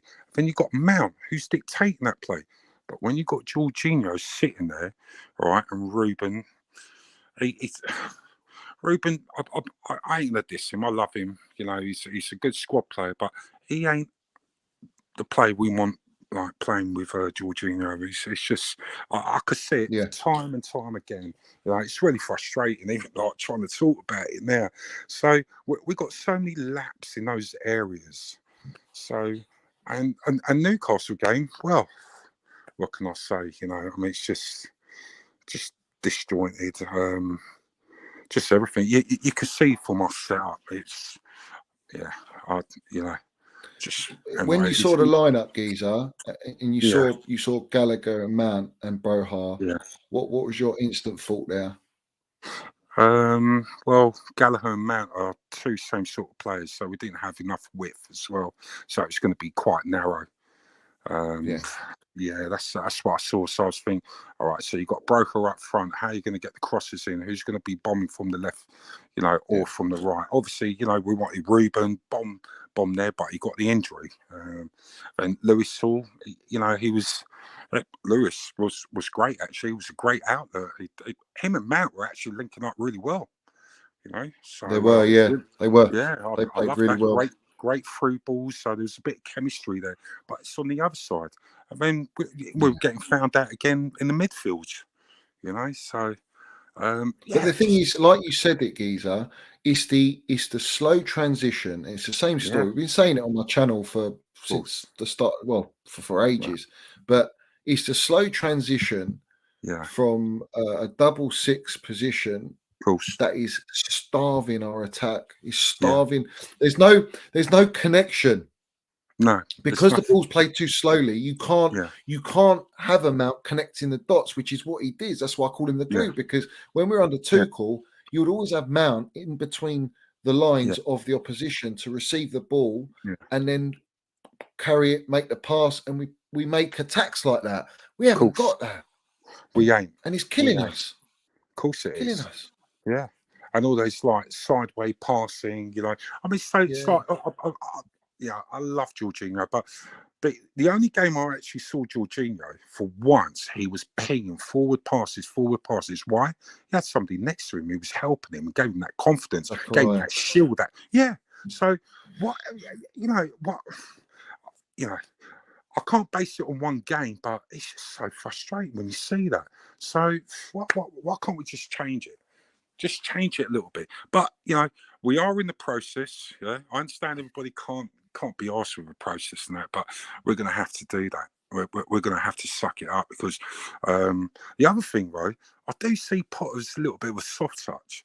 So I saw the match. I watched it again and that, and at the beginning, it's like the way he was shaking hands with Eddie Howe and he's trying to like tap him on the shoulder and give him a little talk and this and that. But Eddie Howe just turned around, just left him there talking by himself. No joke. If you go back, rewind it, you can see it. It's like, come on, stop pussyfooting around. Go there, give him a firm handshake, move off, and control your team. And G him up. Eddie Howe was on that touchline. Boom. I know he's a calm manager, but give those players a little bit. If they do something wrong, tell them. If they do something good, give them a clap and go, come on. G him up a little bit. So it's just I just find a little bit of a soft touch at the moment, but he's finding his feet. So we did say it's a massive job for him. So to step up. So I want to give him the benefit that I think he will get it right, and he should get it right. If they've given him a 5-year contract, they've got to be patient with him. But how far is their patience going to be? Yeah, exactly. Is it going to be where enough do you draw the line, Geezer? Where do you draw the line? Well, I will call it right. So I don't mind. Right, don't get me wrong here. What I'm going to say, if we don't get in top 4, which I still believe we will, if we don't, I don't really mind so much. I still think we can attract the players.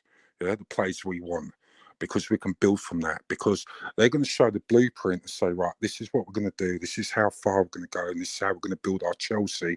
All right, and we're going to win trophies. And evidently, we've always had. So we got the blueprint and we got the history of that. So I'm not really so scared about that. The thing is, can Potter really take it on to those next levels now? Now, who's going to track those players? Is it Potter, or is it because we're Chelsea, or is it because of Bowley and he's going to throw the money at them? Well, I think it's the last two. I don't think it's Potter. Right. Exactly. Well, I would say, Chelsea, Venitz, probably Bowley, Venitz, probably Potter. Yeah, that's what I see. And that. So he's got to instill something. He's got to show that leadership qualities, especially dictating the play and managing on the sidelines. I think he's got to show a little bit more character, a little bit more, and it's still his own character, whether he's calm or not. Show a little bit of fight towards the players so they can big it up and like lift themselves up. So it's been getting a little bit frustrating. But Yeah, Like, go on. like with the players as well at the end, you know, coming off the pitch. I did see Mount there. I think it was Aspie went and got the players. You know, again, that's dead wrong. You know, absolutely dead wrong. I've done a 289-mile trip with my car up there. You know, and to see that. So who was there? Who was on the pitch It was and who definitely was off Mount. it? Mount was Yeah, definitely Matt. on there, and it was Aspie who was like going to get the players, like bring him back in. It's a disgrace. You don't do that, you know. So there's not enough leaders on our pitch, yeah, to actually grasp the whole team. Say, right, we're going to fight. We're going to do this. We're going to do that. We had between 5 to 7 leaders every time. Yeah, for the past 20 years, we've had 5 to 7 leaders on that pitch, and they've never ever done that. Yeah, we ain't got leaders on that pitch anymore. Yeah, now if we ain't Mount or Aspie, yeah, who's there to lead them? There's no one there. There's no characters. Yeah, where are those characters? That's why Rice is pivotal, because he's a leader, he's a captain. Yeah, and we have to build from that. It's really disheartening that, but I know we're better than that, and we will build from that. And Do you think we should, like, I think we should go in for Rice in January. Is that if you said he ain't if you coming in said January. we threw 120 million, I think he comes. Well, yeah. What I'm saying is, if you had the money and say you said, do you know what, I'm going to pay the 120, you'd go and get Rice, right? Of course you would. It's no brainer, isn't it? No brainer. What are you going? Do you honestly think we're going to get him under 100 million in the summer? I'm not so sure, mate. I'm not so sure. His stats right now are top. He's top in the league on ball recovery, playing for West Ham. We're having a shit season. I know. You know, it's like he's their best player. Him and Bowen, you could say. That's right. Do you know what I mean? And we know that. Yeah. I think we've got to go for him in January. Got to. Yeah. I don't think West Ham. In fact, he's the only player I think, Chelsea boys, that we can still get in the summer because of it's Chelsea. Out of like Declan? All the others, Declan Rice, yeah. I think he's the only one. In summer. He's definitely coming in summer. He's got to be in it. He's got to be. I still believe we can attract the other names as well, Johnny. Yeah.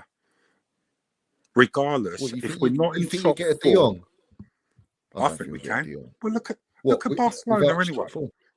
Where's Barcelona anyway? In Europa League. Yeah. Yeah, I'm not afraid about that. He might go. Johnny, Bowley will throw the money at it. Yeah. All right. Yeah. He will do it. Yeah. Because he knows he's made the biggest mistake ever by not trusting TT. Okay. Yeah. All right. And doing a rash, radical move. Okay. And bringing Potter, and he's got to change all the ideology of especially identity. And you're so right. Today, you said about identity. This is probably the first time, right, in the past year, I've not seen an identity of Chelsea. Yeah, we were feared. You know, we're playing Chelsea. Oh my God! You know, I talk like a lot of pals who like support other teams. Like, shit, we got you this week, man. They were feared of us. You know. Yeah. So it's sad, and I want that back. I really want that back. And for us to get that, we need a spine. Yeah. Without the spine, we ain't going to have that. We need leaders on that pitch. Yeah. And what do you think? I agree. What I want to bring up two things now. I want to bring up the Ronaldo thing, and I want to bring up Mason Mount and his contract. But we'll talk Ronaldo first. Are you wanting to sign him firstly? And in the event that we do sign him, what's your thoughts on that? What does that? Do you agree with what I said? What I think it means that Potter's a yes man? Because I don't think Potter will be able to handle a player like Ronaldo personally. Yeah. So what's your answers on them ones? Yeah, I think if Potter's a yes man, we're going to see if we sign Ronaldo. So if we do sign him, he's a yes man. On top of that, I can see the point why Bowley wants to do that. He wants to make a statement of Chelsea, but it's the wrong statement. But he can work on that as well to try and attract the players, which I can see that point as well, which he doesn't have to because we are Chelsea. Yeah. If it's a 6-month contract, yeah, well, what we're going to say, what we're going to do, let them sign him, and they can see the mistakes for themselves, and they can learn from that, and they can grow from that as well. So if they make those mistakes, the same thing, getting rid of Tuchel when he said no. How many times? What, 6 times about Ronaldo? Yeah, it was justified. So it's a good thing and bad thing with Ronaldo. We know what you're going to get from him. Yeah, you will get goals, but I would, if I signed him, I'd say, right, you're only going to play Champions League and that's it. Yeah, or you're going to play like certain games and that's it. Yeah, if you're going to be on the bench, don't moan, don't say anything. You're going to play in like all the top 6 teams, say, all right, and just Champions League. And apart from that, I wouldn't sign him. No way. I think. Do you agree though? I think if we did have him in the Champions League, I think it does. I think it raises the bar a bit in the sense that he's made for that. At his age, he's just made for the Champions League. So that's for me. That's for me what the other good thing might be different. The other good thing of having Ronaldo there, players like Havertz and Broker can learn from him about positioning and finishing. So it can bring the levels up as well. So it's a good thing. Yeah.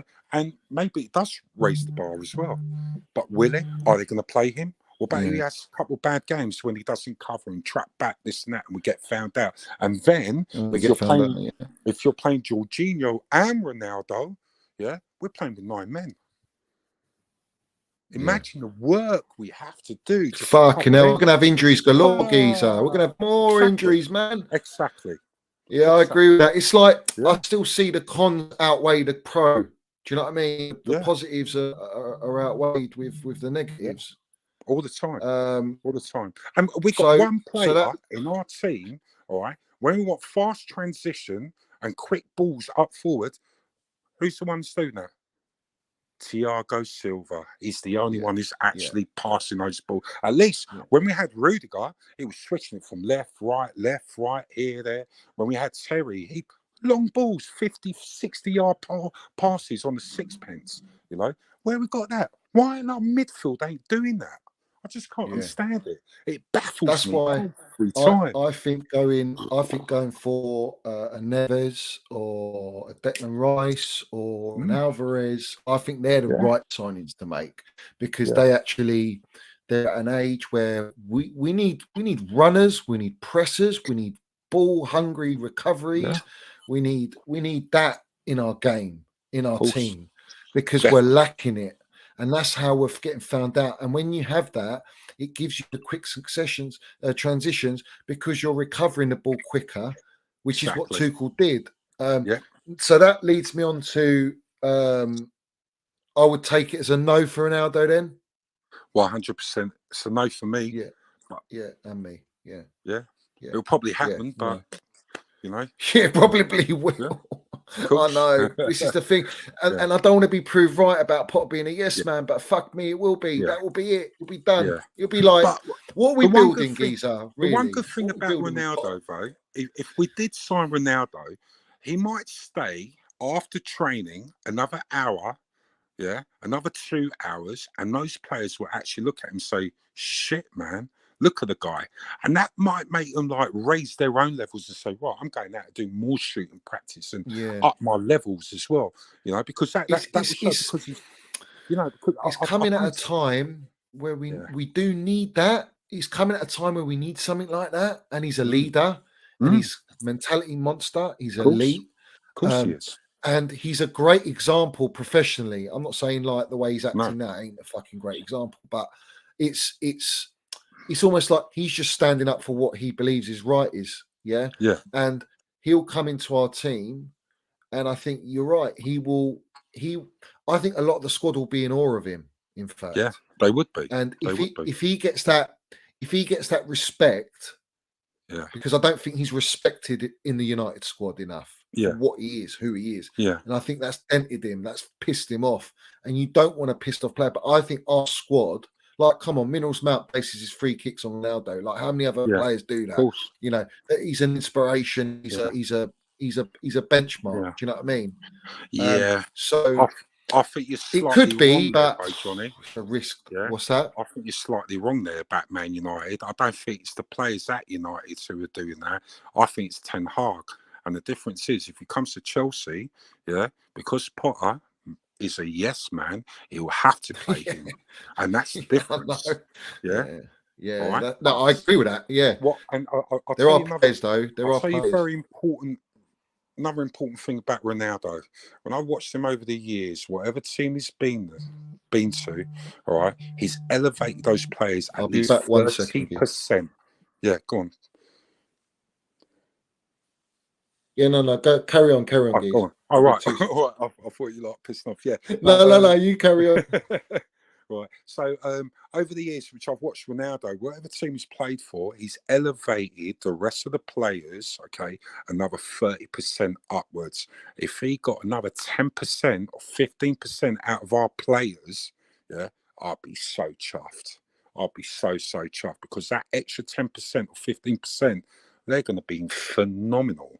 Yeah, and our team and our ethics and fight and belief is just going to instantly change. It will instantly change. So he can offer a few things there. Whether he does it, I don't know. You know, it's pretty daunting, to be honest. But for 6 months, yeah, why not? If it can change it, why not? Let's go for it. You know, let's see what they can do, and maybe, you know, we can get a few more players in January. I say like at least 2, 3. You know. A right wing back, we need like some cover for James badly, absolutely badly. DM and maybe a Trossard, and go from there. And Yeah, I think Trossard's good, but I think Ivan Toney's good. He'd be a good shout if you don't, baller, get a Ronaldo. Definitely, I think he's a baller, and he's young, Definitely. and I think he'll give you what you need. Yeah, he's got fight, he's got pace, he's got everything. Yeah, why not? Let's do that. I just see this whole thing of us signing like 4 Brighton players. Do you know the one player I want from Brighton is Billy Gilmore? Bring him back. Bring him back. Fuck's sake! If you bring Gilmore back, yeah, he's you don't need your Frankie De Jong, mate. You just got your Gilmore, mate. You just fucking and Potter wanted him. Get me a Rice and an Alvarez, and I'll be very, very happy. Very happy. With a Gilmore as well, yeah. Beautiful. Yeah. That's a midfield. Beautiful. That's a midfield. Definitely. You know, but I agree. I just don't understand their thinking, you know. And till this day, I still don't know who actually sold him. Was it Tuchel or was it the board? You know, baffles me. Absolutely baffles me that. You know, I think it will come to the. I think it will come to the point, Geezer, where Tuchel will come out with all this. He's going to speak eventually. But I can't wait. And we're going to find out. Yeah, I can't wait for it as well. I really can't wait, because he's going to do a Ronaldo, isn't he? He's a man of his word, you know. A man of his word. You know, have respect to his name as well. I mean, even this board, seeing what he went through with Roman, who are probably the hardest chairman, right, and board to work with, and they, you know, they buy our club, they see what he done for our club. You know, 6 finals, 3 winning finals, right? That transition, the sanctions, everything, and they sack it. I just don't understand it. I really don't understand it. And yet, this is a man, okay, who had a team who was playing. His formation was completely different. Okay, so he had to revert back to a 3-4-3 when it's a 4-2-2-2 man. Right, plays attacking, right, and you know, his hands were tied right behind him, and he didn't even have his right team and the right players or anything. They didn't even give him that chance to build on that. Okay, when we had a manager in there for 18 months who was trying to build something, strive for our Chelsea, because he loved our Chelsea through and through, and he gave absolute everything. It is absolutely criminal, and then my point is here as well, it's not even Potter's fault, because any manager who gets asked to come and like join for Chelsea, of course you're going to jump at a chance, especially being at Brighton. I mean, coming from Hull University or whatever and through Sweden, of course you're going to jump at it, you're going to chomp at it. But to get rid of a manager like that and not let him build, that it's wrong. It's a bad move. just, And I think TT, yeah, he'll never talk bad about a club, but he's got no allegiance or alliance or loyalty to no, these new owners, so he can say no whatever way, he wants. And I of look. course, But my thing is, to summarise this year, I would say the key signings for me, if you can't get Declan Rice, which is probably unlikely, I would sign Alvarez. I would sign Ivan this is for Toney. January, yeah, Yeah, I'd sign right, Ivan Toney, yeah, Alvarez, and yeah, Billy Gilmore, and yeah, I'd bring back Dijon Sterling as a backup to Reece to definitely, as rotate, a right wing because back, Reece will be back. yeah, Yeah, yeah, and I think definitely, you're not. You might get Trossard as well, but I think what you're doing is you're not overspending. yeah, You're not eating into that big budget yeah, for your summer. So in the yeah, summer, you can go out and blow 350 if you want, and yeah, get Declan Rice, Frankie De yeah, Jong, Leao, yeah, Cuckoos, and all these players. yeah, of That's course. the way I look at it. But Yeah. but what's the point of getting them Cuckoo if you're going to get like an Ivan Toney? Well, yeah. Well, you could have both, because you could think about Ziyech, Pulisic going. Yeah, So you're switch, I because think, then Cuckoo yeah, can play across the front, and yeah, Tony's more central, right? yeah, But then you got Broha as well. You got mm, rotation. You might even offload the Aubameyang. I mean, yeah. Aubameyang for me, he ain't the guy. But He ain't the Aubameyang has geezer. to go. He has to Yeah, go. he's got to go in January. Yeah, Yeah, definitely. Well, I no, think. I think. yeah, at the end of the season, we're going to keep him still, I believe. Yeah, you think And so? Yeah. yeah, well, with the wages he's on, definitely, he ain't going nowhere, and nobody would take him just I yet. don't know about in Cuckoo though. If we're signing him in January, but he's staying where he is, or whether he's actually coming in January, I don't Yeah, understand that. Is it a Timo Werner job where you signed him but he's not coming straight away, or I don't maybe. know. God knows. Nobody knows about that. I mean, like, we hear it left, right, centre, isn't it? From Romano, this say, I don't know. They all say it. Nobody knows really. Everything's a mystery at the moment. What's happening at our club? Whether we had that secret medical and we signed him, blah blah. If we get him, we get him. Me personally, I think we're only going to get him at the end of the season, really, unless we've given them another 15 million on top in January, all right, and we get him. But Yeah. I think, what's the release clause? What, 53, 60 million? I think if we're giving Something them like like, that, yeah. yeah, so if we're giving him like 75 million, I think we'll probably get him in January, because the CEO, yeah, as you played it, wouldn't say something like that for no reason. So something is in the pipeline. I think, but behind the scenes, I think we've been talking to 3 or 4 players at least. We must have been doing that. So yeah. And you got the little Brazilian kid, Hendrick, who we're really trying to sign, and I get that. And Silver's Well, doing I his hope work we there. do Cool. get him.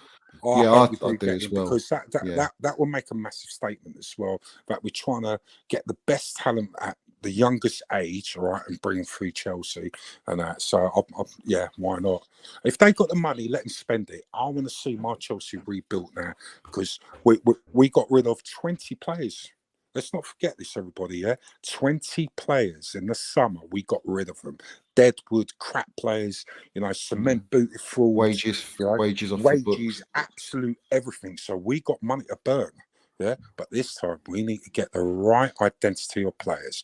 So I think we got some sort of like structure there. I think we got people working behind the scenes, even if we haven't signed them into the club as recruitment. Yeah, which they will come eventually. I think they're working behind us secretly, probably, and we're going to get the right identity for Potter. I think Potter's working with that anyway, because if he doesn't, yeah, how's he going to input his own like stamp and authority onto this team if the players he wants to sign are not the players for himself and that right identity, so he can play the supposedly Potter ball? This you know? this is why I'm saying, yeah, that these players, the Nkukus, the Leos, and all that, they're talents. Everyone's talking about them, but Yeah, they're not. I think they're following the data analytical model, which is what they're feeding to Potter. But I still think he's that yes man, just to maybe say what's yeah, like okay, ride or it? Yeah, whatever. yeah, Yeah. cool. The And what other about if it's thing not? is the What about if it's not, though, well, Johnny? If it's not not, then we've got the same yeah. board as what we had before, who done that data No. analytics, right? And saying, Mm. right, I want that player. You're going to get him, and you're going to make him into what we want. This is the problem. Yeah, You can't massive. build. You can't. This is what I was saying on my show earlier. You can't trust the process and back a manager like that. Yeah, That's backing your immediacy model. yeah, That's not backing the longevity model. mm, And we want longevity. We want dominance. Like they get their people from Man City, yeah, executives and all that. And I get that, but that's all for inside knowledge for me. Are they following the same model is another question, and only yeah, time will tell. So these are all things that we can't. We will find out as time goes on. But right definitely. now, this is all speculation and feeling and my gut, Yeah, and that's all I'm going on right now, and what I'm seeing, what I'm hearing. I'm piecing stuff together, and that's why I'm talking about on the platform. But this is my thing. So then it moves me on to this, right? We know Minnell's man is Chelsea. through and It will through. take something. It will take something absolutely disgraceful for him to leave. Yeah, Right. Where do you? If Bowley's not going to pay him what Reece James is on, I see that as, for me, it's criminal. yeah, So they're not doing that clearly. Otherwise, he probably would have signed by now. yeah, This is a problem yeah, because if Bowley's not going to move and stay where he is, yeah, you've got to look at it from a player's perspective and put your love aside for 1 second, yeah, but you're not getting respected the same as all the others. yeah. And you've been by far our most consistent and important player for the last 3 years. Of course. Like he's the clutch moments that he's given us, even scoring a free kick against Wolves on the last game of the season under Lamps, where we were nervous, and then assisting Giroud to win it and get top 4. So why is this not credited or valued in the same light? And this is my concern with the owners. Shall I Because tell you what I think it is, Johnny? I actually on. think Mount probably defended Tuchel sacking. I got a feeling for that. Yeah.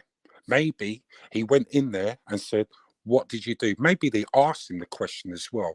Maybe he said that getting rid of him was probably the worst decision you ever done.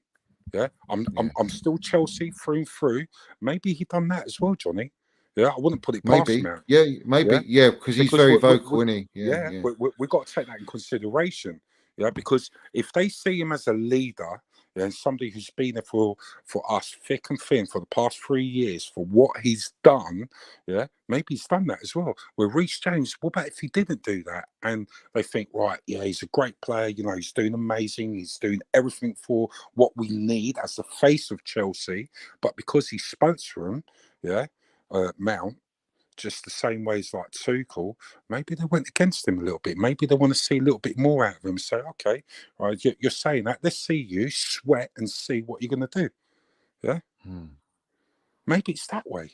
We got to see it that way. Actually, I didn't really think about that before, and I wouldn't put it past them. I wouldn't put it past point. them. That's a great point. That is a great point. Because we can't forget that Tuchel, all right, loved that kid, all right. He had trust and faith in him. Yeah, week in, week out. Yeah, he knew he can play him, and he knew what he was going to get out of him, even playing him out of position. Yeah, And this is the thing what Bowling, Clearlake and Egg Barley needs to understand. Get our fucking midfield in there. Get us another centre-back, all right? Get us another right wing-back full cover, all right? And then see what happens with Mount when you link that midfield with him so he doesn't have to do the fucking donkey work week in, fucking week out, and have quicker, faster transition, passing, all right? Beating the fucking press, okay? Minerals. And we've got attackers, okay, who can fucking go on and score goals. Yeah? Then you Facts. see what a fucking team what we got. Why was right? Lampard so effective? Because he had a fucking Mikel, he had a fucking Bison in there, he had the Makalele in there. You know it, yeah? and Ballack Minerals this Mount ain't got that. He ain't got Exactly. it. Nothing. You need Rice, Absolutely man. nothing. We You had need wingers, Rice. left, right, centre. We had Drogba. We had the spine. We had absolute everything. We had leaders on the pitch. So create that for us, yeah? We want to see that. Now, I'm going to blame Roman a bit for that as well with Marina, because we had the chances to build that and we didn't. When we won leagues and that, we didn't go out and buy the right players. We got a fucking donkey Morata. When we got rid of fucking Diego Costa, who was the best fucking striker, yeah, who was feared. All right, I remember one game, I think we were playing Burnley. It was 0-0, 87th minute. He beat the man on the flag, smashed him, pushed him on the floor, turned round, beat the goalkeeper, scored the goal. We won 1-0. You know, that aggressiveness, that fight, that hunger. Don't die attitude, innit? Where is Don't it? die attitude. You Yeah, know, it's we had fucking not. winners. It's in Mount. It's in Yeah. Reece. Yeah, But I don't we see got it in there. anyone else. I I know. just don't. And I really that's don't. where we need to build that identity now. Yeah, and that's down to Potter to find these players. All right, if they're going to do all this data analysts and that, sit there and see what play. Find me a fucking born winner. Yeah, somebody who will take the game by the scruff of the neck and fight for our team and win. Yeah, Because you We know, will do if this. they don't pay Mount like what he deserves, right, or equal to James, right, Yeah, which is fucking fair. Yeah, they're two for yeah, me. You got Mount as captain and Reece vice captain. That's yeah, I've always said it. That's the way I see yeah. it. Yeah. If you don't pay him the money and he stays, and he's still going to get shit from everyone, but yet he's staying for less money when he deserves fucking the same, if not more. Yeah, but I say the same. Yeah, shows how much he loves his club. You don't see that in football. No, All right, you don't. he could if he was getting signed by City or Liverpool, United. You think they're going to offer him 150 grand a week, 200 grand a week? No fucking chance. 300, mate. He's 300. getting 350, mate. Yeah, Easy, yeah, easy, yeah. and they know they're getting his best years to come. Exactly. So why the fuck ain't Bowley valuing that? I don't like it, bruv. Yeah. I don't like it. And that's what I'm saying. I think maybe they had a dispute a little bit, you know? Seriously, Johnny.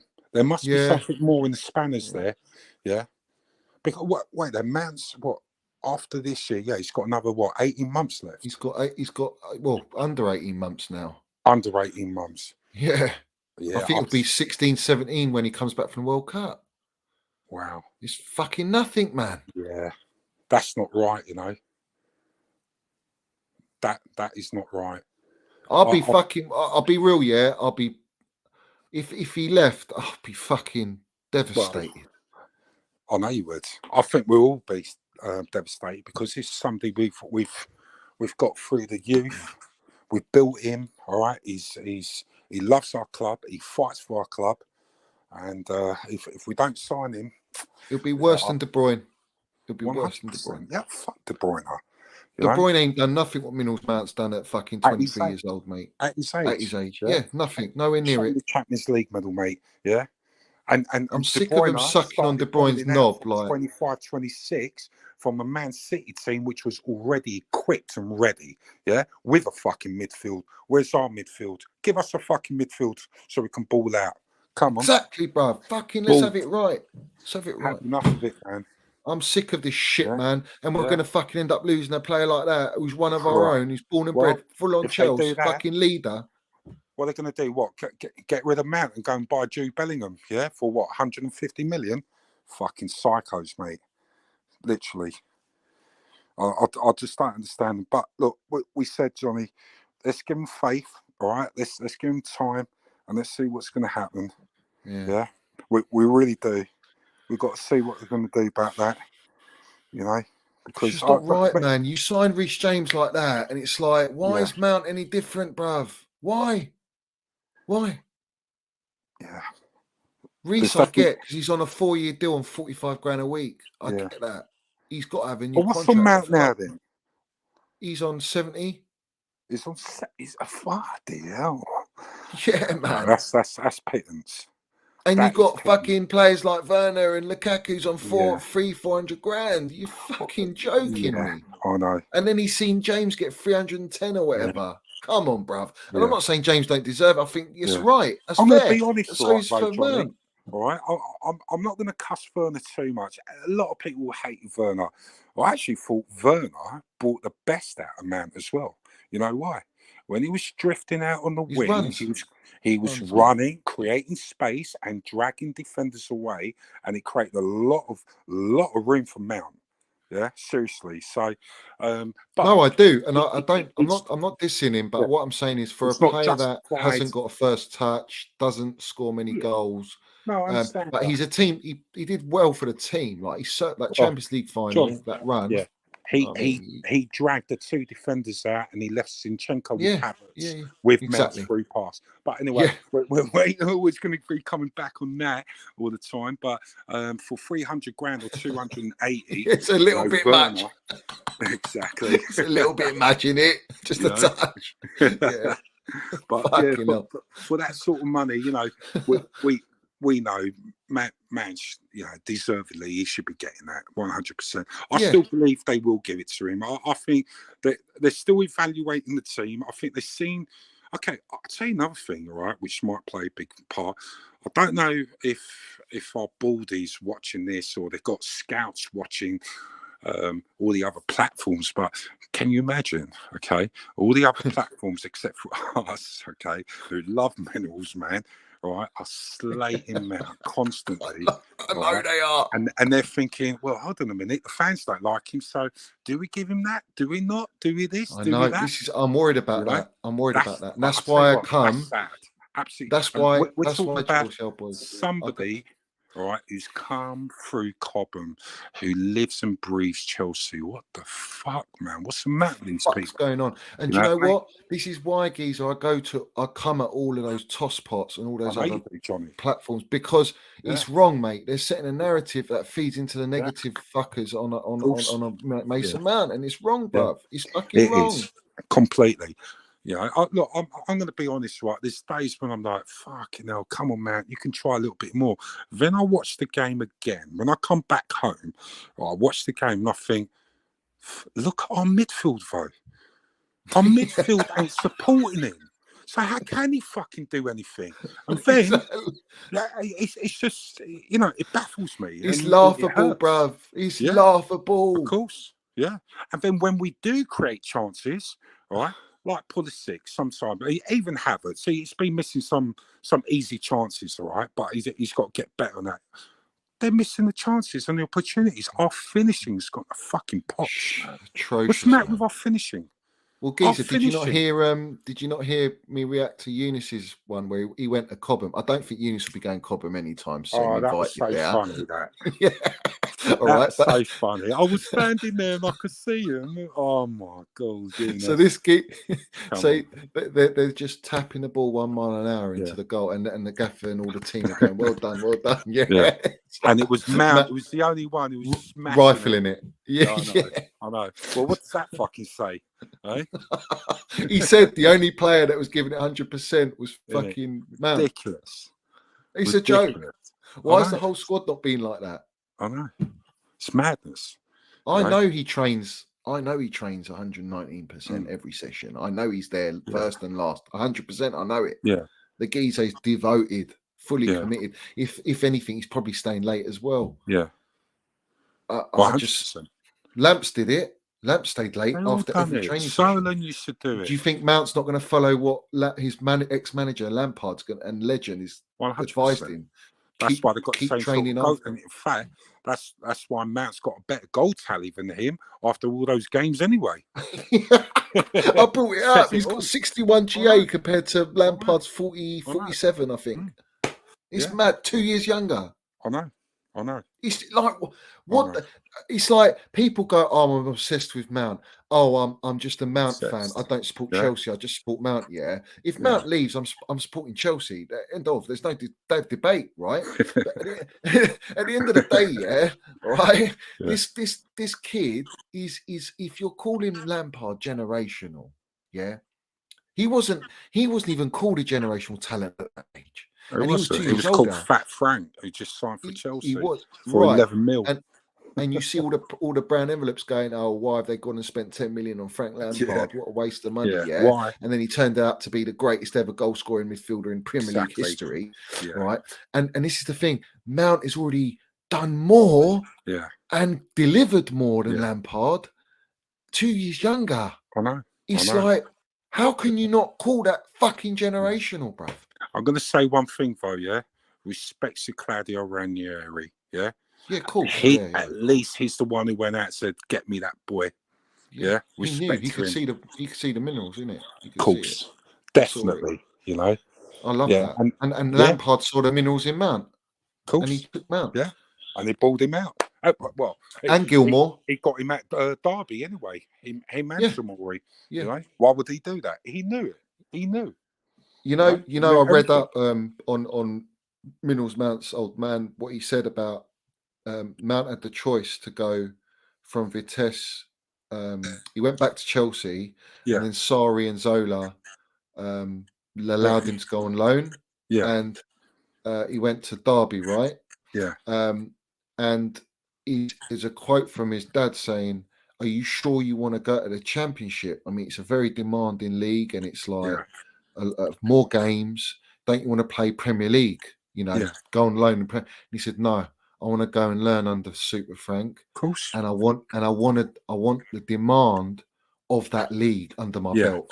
Definitely. And that is mentality, mate. Of course That's it is. fucking. You got to applaud that. Of course. Most of these players go, no, I'm going to go on loan in Premier League side, and I'll sit on the bench for most of the time, and not even get the minutes. But I'm going to give credit to Jody Morris as well on that, because he Jody, was the coach. Big time. He probably talks recommended. About that. 100% as well. But that's incredible. That's amazing. You know, not to go, to go with Frank. What more do you want? What more do you want? And Frank entrusted him, brought him on, and that's the baller he is now. That's it. You know. And thank God we did have that transfer ban, to be honest. I know. I was thinking that. I think Mount would have made it, and Reece, I think they would have got into Chelsea. Whether 100%. They would have played as many games is questionable. Definitely. But I think they definitely would have made the squad. And then because they're such hard trainers and they are ballers, I think it would have been too hard for a manager to Tuchel to not play them or give them a chance. Zola spoke on Mount and said, "We regret sending him on loan." So all the Jorginho stands and the Sarri sexuals have some of that, because it's documented that Sarri said, "I would have loved to work with Mount." Jose Mourinho would love to work with Mount. Would you bring Jose back if Potter got sacked? Oh, that's I love him. I love him to bits, but he's a bit prehistoric at the moment. You know, Italy in terms of his football and the way it's evolved. I agree with that. Definitely. And the other bad thing about Jose, when we had youngsters, he didn't really bring them on as well. So we lost a nucleus of youth, a nucleus of players. So all right, we can go back to like De Bruyne, Schürrle. I thought Schürrle was a fucking baller, and he got rid of him that year as well. Then he got rid of Lukaku, Mo Salah. He could have waited another year. That nucleus of players, he could have waited another year. You know, but do you know what? Do you know what though? In his defence, though, I think Jose Mourinho under Roman knew, being his second stint, I haven't got time. I need the finished article to win.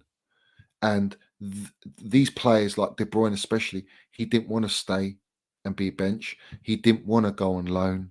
He wanted to be sold. So it's like Jose wanted to keep him, but he said, "Look, I can't guarantee you minutes." And it's just bad timing.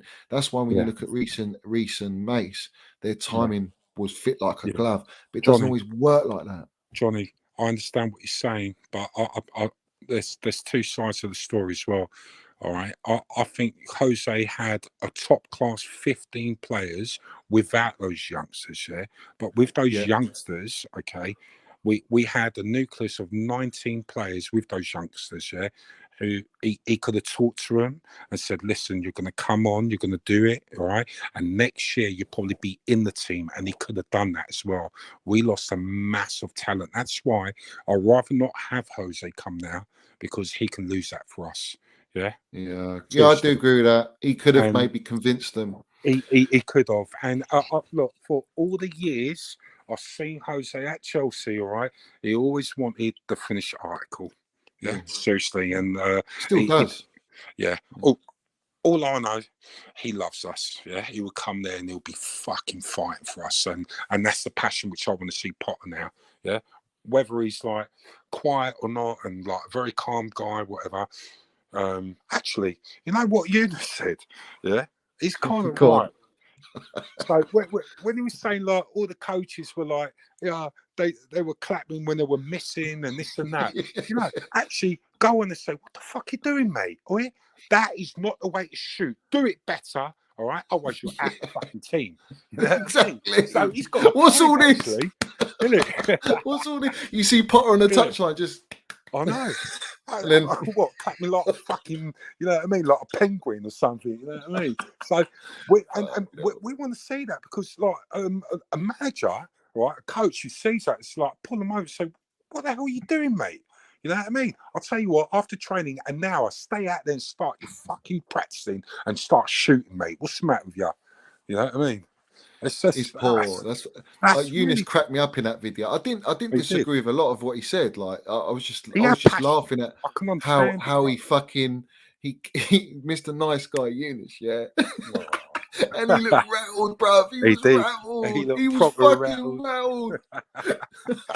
Fair play to the geezer. Do you know what I mean? Yeah, fair play. No, it hurts though, isn't it? It does hurt. So you know. I mean, I will never go there. I will never show myself at the ground just to see my place now. Actually, I went once, and I wish I never went there. I went there like in the 90s. It was in Harlington, yeah, in Hayes. Yeah. Oh my God, man!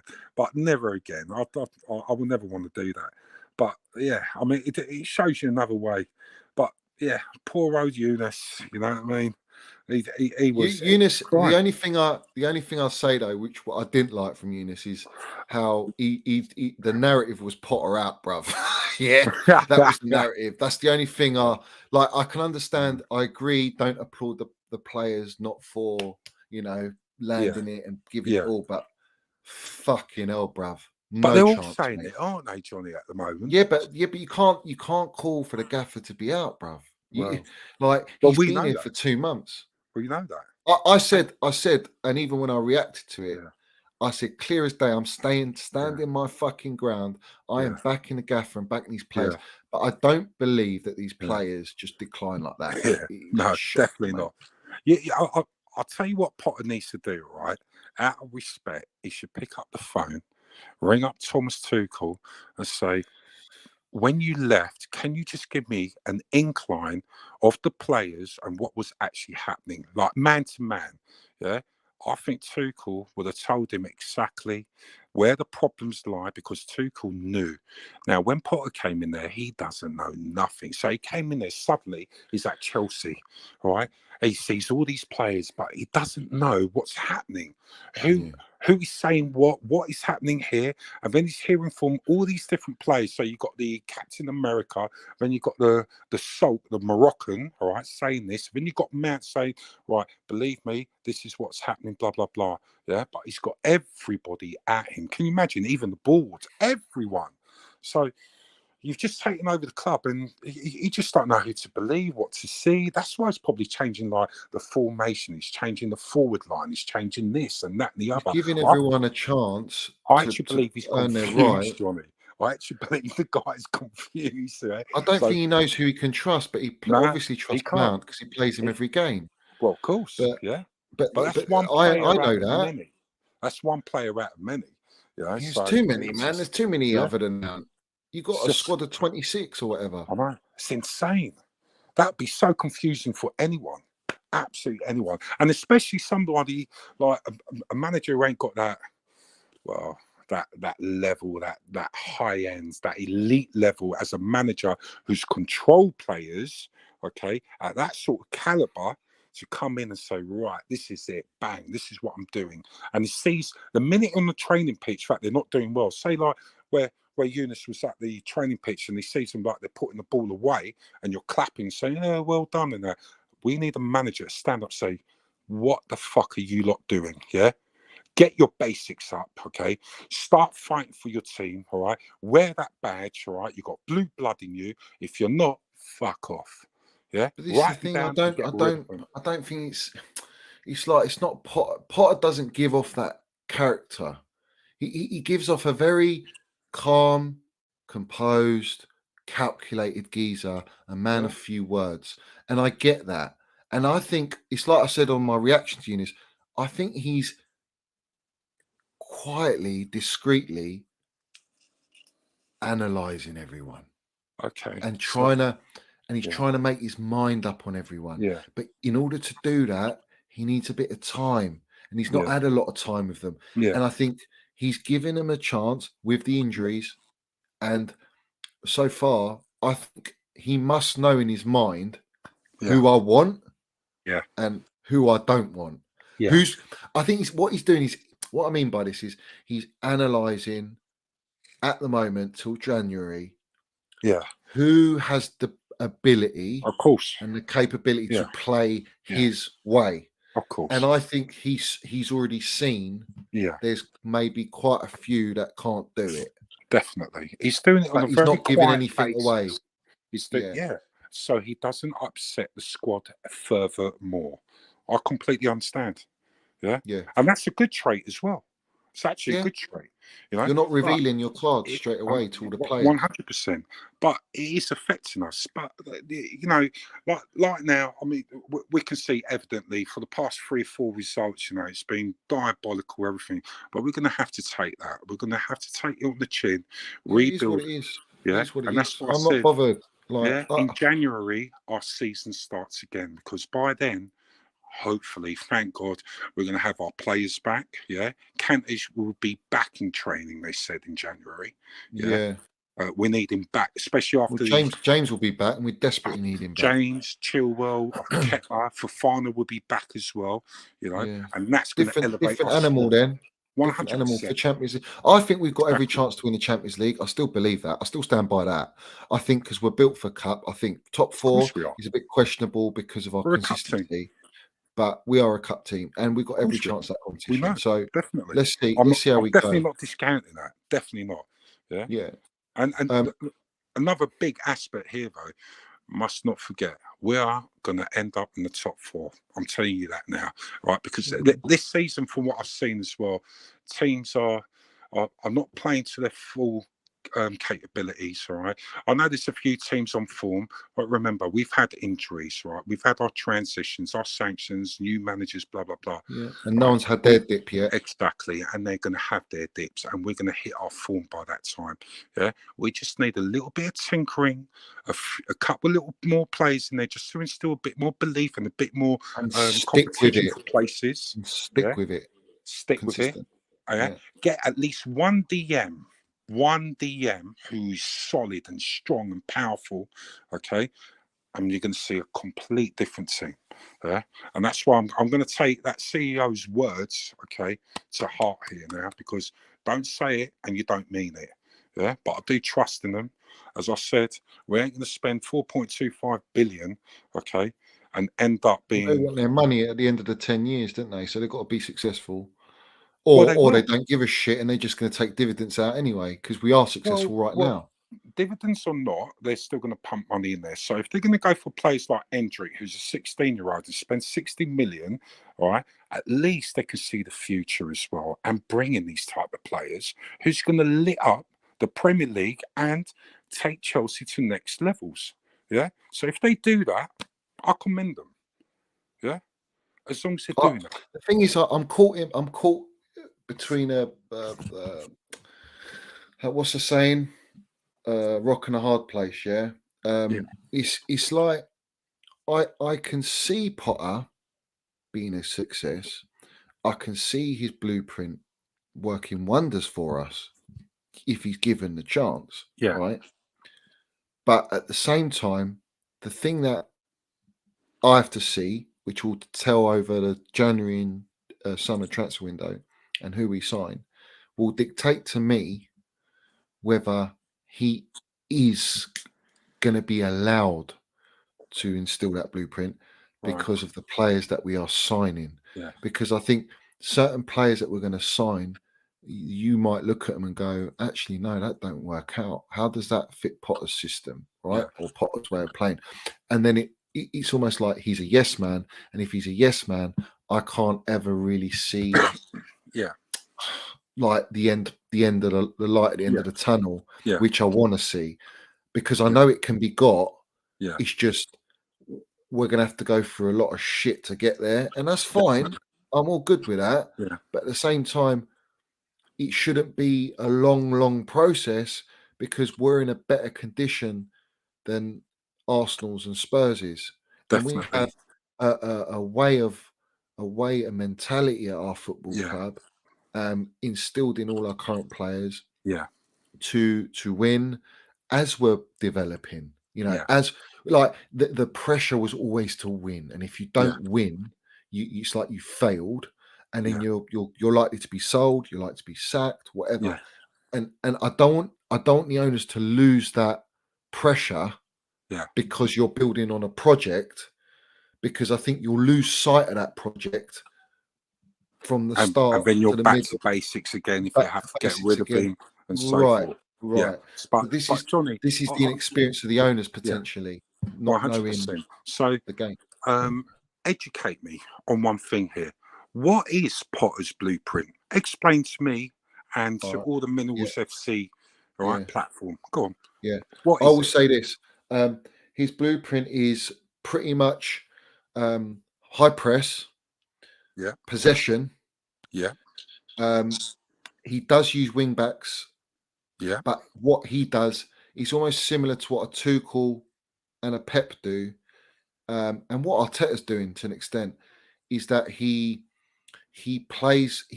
tinkers the formation within the game, but it's not where he has to tell the players to do it. The players already know to do it Naturally. And that's when his blueprint's instilled.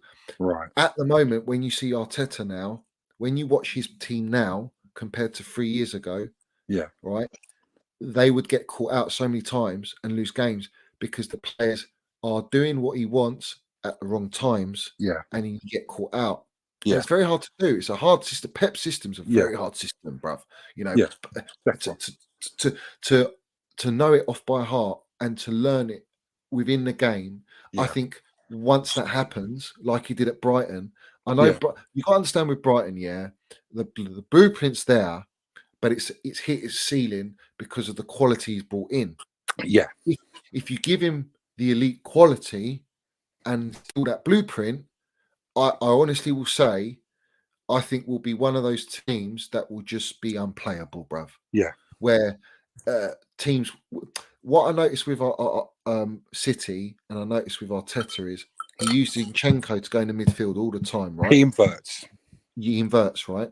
Now, Pep did that with his wing backs when he played wing back, Walker and Walker, and he'd go almost pretty much back two. And you have your left and right back in the midfield, packing it with your forwards and your actual attacking midfielders spread out. So it's like when you lose the ball, the opposition has got every channel blocked that they can't get out. And Potter I've seen do that, not consistently, but I've seen his team playing away where it's as close as you'll get with the group of players he's got.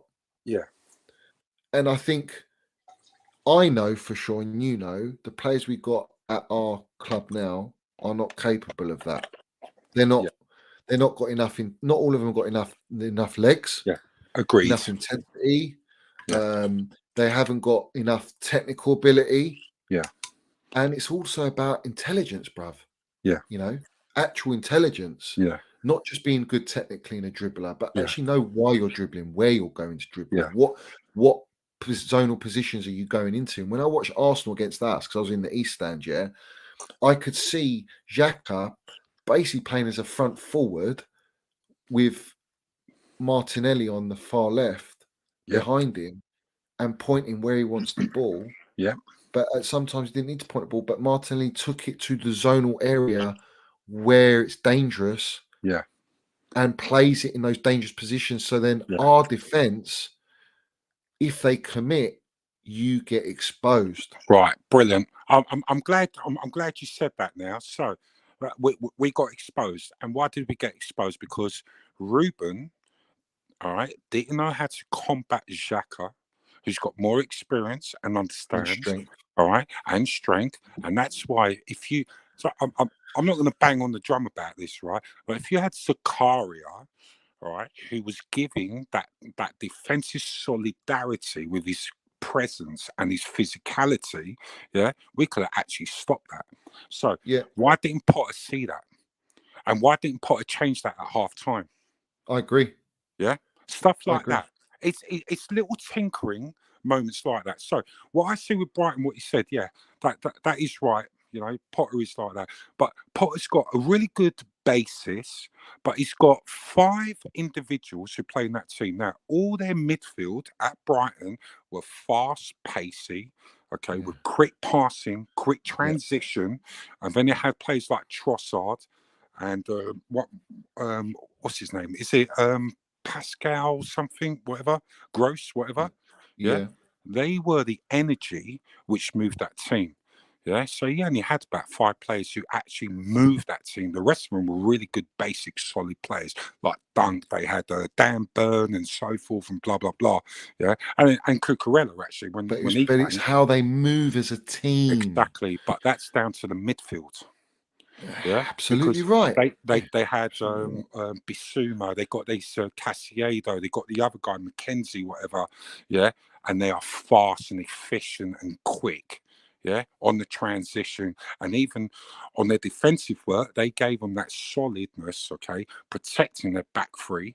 Okay, and that's what we need to see at Chelsea. So for him to do the blueprint, we need to see that. All right, now, Yeah. Bowley. Okay, they need to understand, right? Obviously, his blueprint. What about if they go against him, right? Say, like in January, they don't even get one DM. And I totally believe we need another DM now, badly. Yeah, Yeah, of course. really, 100%. really.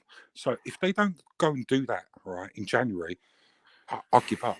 I'll give up because they're not looking at the bigger picture. How are they going to help Potter, all right, to get that blueprint and start seeing the changes, all right? And when we need another DM to like slot in there, Because this is all the right, point I'm making, yeah, to back yeah, you, is if you're not going to buy a Rice, all right, you need the profile of good quality, not yeah, that astronomical fee, yeah, yeah, but you need 2 of them anyway, right? well, So you might as well without a get your doubt, one backup now yeah, and bed him in, because if you don't, we cannot afford to wait till summer. That's how no, desperate we no, are.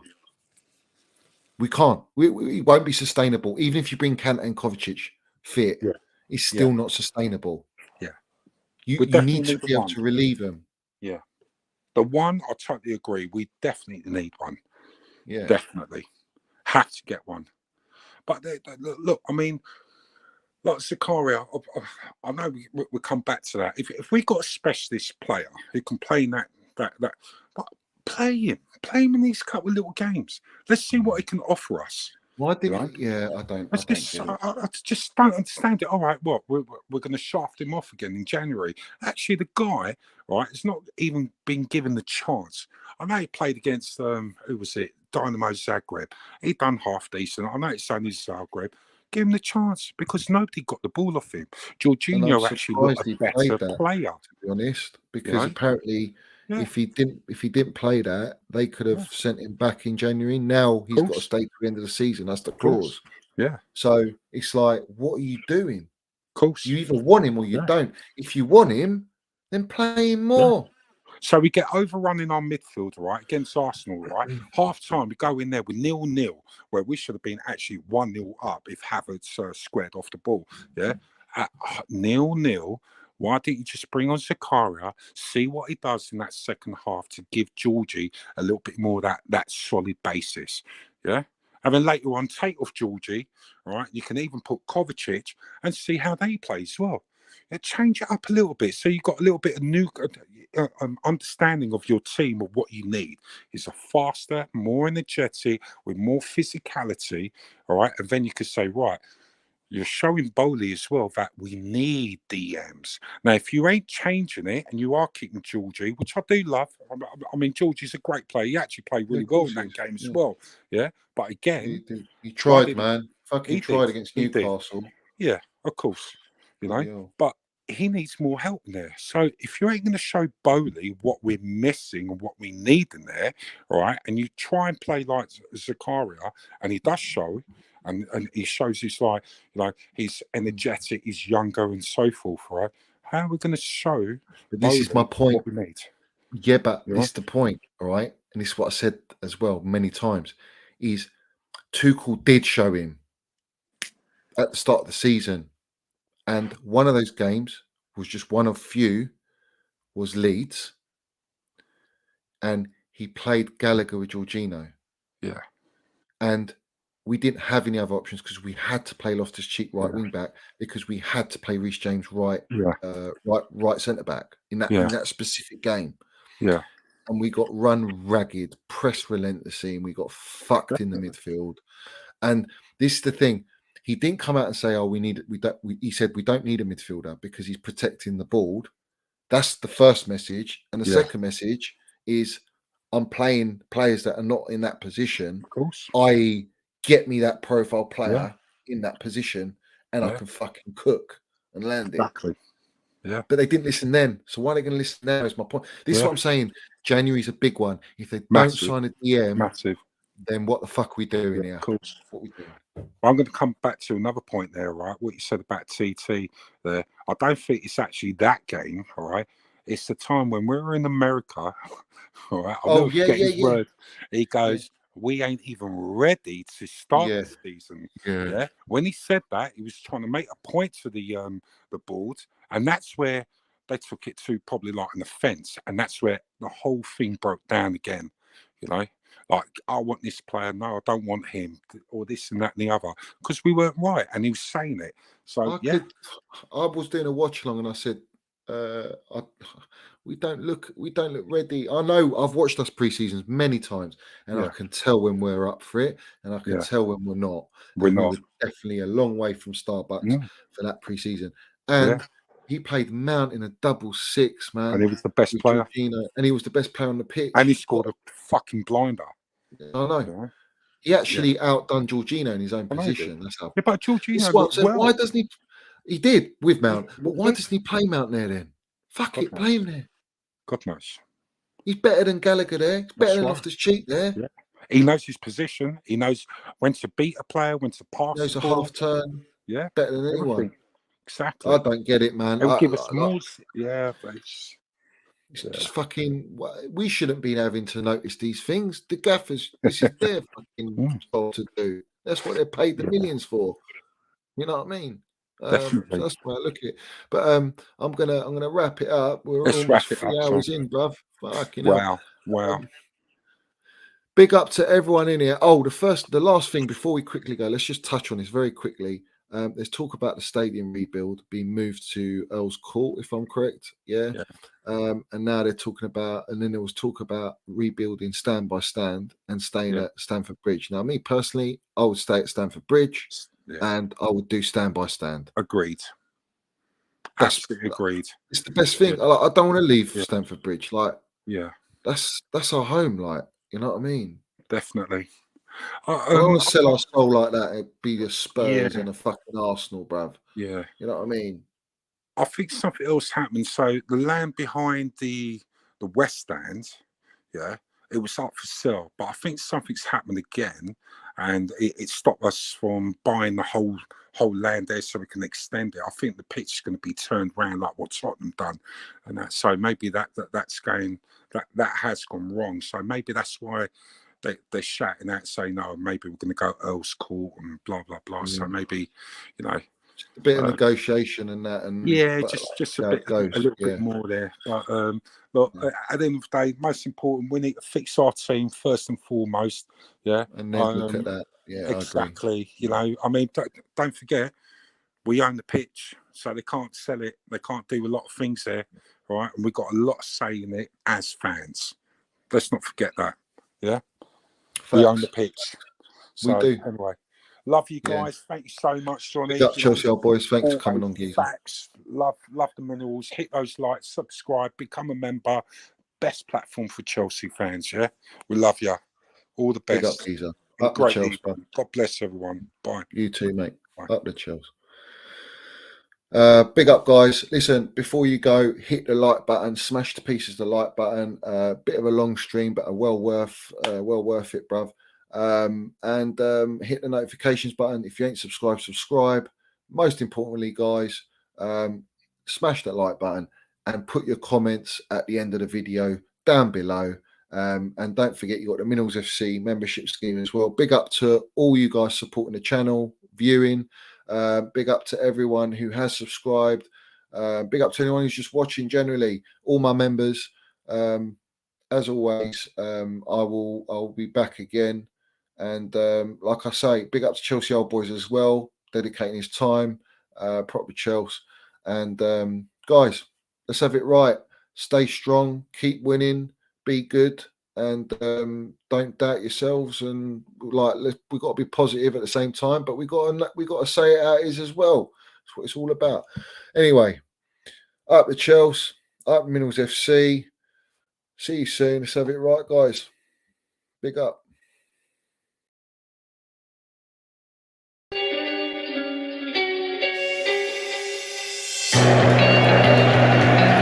Right, Pride of London. London is blue. Let's have it right. Up the Chelsea, up the Minerals FC. Let's go.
Johnny's got the fucking minerals, mate.